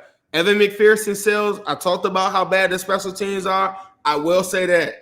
But going into those drives, I immediately tweeted out, ain't no way in hell I'm letting Evan McPherson, I'm not letting Evan McPherson kick the field goal. People be like, well, I mean, he gotta hit the field goal at that spot. I'm like, yeah, but I'm not even putting Evan McPherson out there on the field. So I don't know how you want to do it. We could look at the whole entire season. We go Patriots, week 1, minute 30-something seconds left on the scoreboard. Joe Burrow 3 and out. Chiefs game, up 2 scores. End of the game, fumbles the ball, gives the ball back to the Chiefs, has the ball again. Yoshi does have a drop. He then gets the ball and then gives it back to them. They forfeit 16 us. Then we go to the Ravens game. We up 7 points. All you need is a field goal, really win it, throws a pick. Go to the next Ravens game. Zach kills us, runs the 3 runs or whatever. I would like Burrow to go and cook right there. My point is that when this is all said and done and it's 2026, 2027, we could go to the stats on Burrow. We could say everything that he did great in this season. He might lead the league in yards and touchdowns this season. But anybody that's a student in the game is going to look at the end of these games and they're going to remember any of the context that people are providing right now. They're going to say, did you win or did you lose? Right. Wow. Zim, we just embarked on this journey, obviously doing these shows together, man. We've been live for an hour and over 40, I think, right now. Oh, well, I came on. Yeah. We're almost at that. Well, maybe an hour 30. You were on 40. You were on 40 before I got on. Yeah, we're almost at the 2-hour mark. This is the longest sit down with Malik Wright morning show ever. Ever. And we need to start doing more morning shows like this and talking things through and having conversation. Hell, there's a lot to talk about, a lot of stuff to get into. But man, make sure y'all follow Zim, man. Make sure y'all follow Zim. Yeah, I'm shocked. I'm shocked that we talked this much through it. You know what's crazy? I still feel like we can keep going. There's a lot of stuff that I still want to say right now too, but I'm not going to for the sake of time. But Zim, I appreciate you, brother, man. We're gonna have you back on again shortly. Obviously, maybe we'll like try to preview the upcoming game against the Steelers when. Yeah, we got to do something. It's fun, man. I love talking football, man. I think that sometimes on Twitter, real quick. Sometimes on Twitter, you'll say something and people will be super dismissive. You idiot, like you bozo. But when you get a platform like this and you get to chat and all these things, you have a chance to talk about it. And I feel like we're all adults. Well, I think people are in here adults. I think we have an opportunity to talk about different things. Like you talked about your Bill Belichick one. You kind of sold me on it. You know what I mean? And like there are different things I probably said during the show that you probably don't agree with. But I think as a community, one of the things that we've been doing is pushing great conversations. And that's what it's about. If you're dismissive of the conversation and you just calling someone a bozo or casual because they don't agree with you, that's not football discourse. And I talk ball. And I agree. I think that you don't have to agree with stuff I'm saying, but we're here to have this conversation, and that's what football is about. That's what talking ball is about. And I also will say to the fan base the same thing I said to y'all before the trade deadline. People told me, Malik, you must be new. You must not really be a Bengals supporter. This team doesn't make trades. The fan base has much more power than y'all realize. I see people in the comment section saying Zach Taylor's not going anywhere. Are you sure about that? Because I'm not buying into that notion. What I will say is keep pushing the agenda forward. If this team does not make the playoffs, heads need to roll. And y'all should be the loudest party because the Bengals do peep what's on social media. I know that because I get text messages, I get DMs, I get the whole 9 yards. So I'm telling you, they pay attention to what you guys say, to what this fan base feels. They have never tried to be more connected to their fan base than what they are right now, which is why they've gone on all these campaigns they've done. Use your voice. Speak out. Do not settle for the norm. This isn't 1990s. This isn't the 80s. This is the early 2000s. This is the Marvin Lewis-led Bengals. This is the team that has allocated so much money towards their franchise quarterback in Joe Burrow, and they're about to do it to their franchise game-changing receiver in Jamar Chase, and they're going to have to do it to their pass rusher and Trey Hendrickson. I'm able to say things that people in the media that cover this team in the building can't say, and some of those people are my friends. So I'll continue to use my platform as a mouthpiece to tell y'all have a bigger voice than you think. I've never wanted to cover the Bengals and be credentialed media because I never wanted to lose the opportunity to speak my mind and say what it is that needs to be said. I don't care about protecting relationships and being fed information or any of that kind of stuff like that. I'm going to tell you like it is. And what needs to be said is this is mediocrity. Bengals fan base deserves more. This team deserves more. And guess what? Clock is ticking. Appreciate you, Zen, man. Looking forward to doing the show with you again next week, man. Yes, sir. Who dat? I'll see you, brother. Who dat? And that was him, Who Dat. Make sure you guys give him a follow on Twitter. Daniel, really quickly, give us your favorite bets for tonight, NBA, and then we're going to head out of here. Yeah, so I think once again this was a very good show, and I was definitely excited to just talk Bengals and everything. We got a couple of big time games on the NBA slate. Once again, you guys can go to the QR code and check out our full best bets. We've got a huge game. The Boston Celtics. Our Boston Celtics are taking on the undefeated Cleveland Cavaliers. I'm not going to pick a side in this. I do think the Celtics come out here and win this, but I'm going to take two props in this game that I absolutely love. Donovan Mitchell is finally back for the Cavs. He was out for a couple games. He has cooked the Boston Celtics. He has 30 plus in 3 of his past 4 against the Boston Celtics. His points total right now is at 27.5. I think he gets 30 plus. This is a huge game. The Cavaliers know they got to step up for this game. 30 plus points is at plus 135.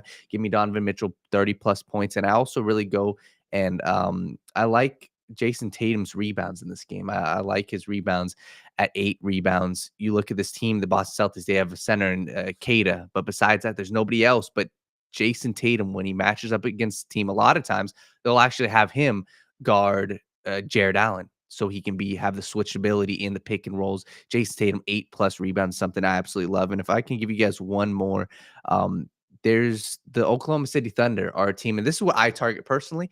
I target matchups where there's injuries and there's a specific hole in a specific team. That's Oklahoma City Thunder. They're playing without their star center, Chet Holmgren, and they've given up the 3rd most rebounds to opposing centers because they don't have a big man. Their starting center is a 6'8" forward who plays center. So there's a guy on the San Antonio Spurs, Victor Wembanyama. I like his rebounds today. His line's currently not up, but I do like his rebounds. So anything you like, or you want to get out of here? I think we're just going to head out of here. Yeah. I'll have my bets on the TWSN Patreon as well. Daniel's never second fiddle. That's my best friend. He's always my right-hand man. I appreciate y'all, man. I appreciate this conversation. And I feel like it's a conversation that needs to be had. Hopefully this is a good woosah moment for the entire fan base and realize that, your voice does matter. What you say matters. And we'll keep pushing the conversation forward. I do believe changes are on the horizon if they don't do something miraculous this season. And we'll just see what those changes are going to be. I appreciate you guys so much for tuning into our morning show. I appreciate y'all for giving me the platform to do what I love and talk sports and have this conversation with you guys. Hopefully you guys didn't mind the 2-hour live show. And just know we're going to keep bringing it to you guys over and over and over again. We appreciate you. Remember, there's only one way you should wake up, talk sports, have the conversation, be included in the conversation. And that is the right way. We appreciate y'all. See you guys tomorrow on State of the Jungle at 7 p.m.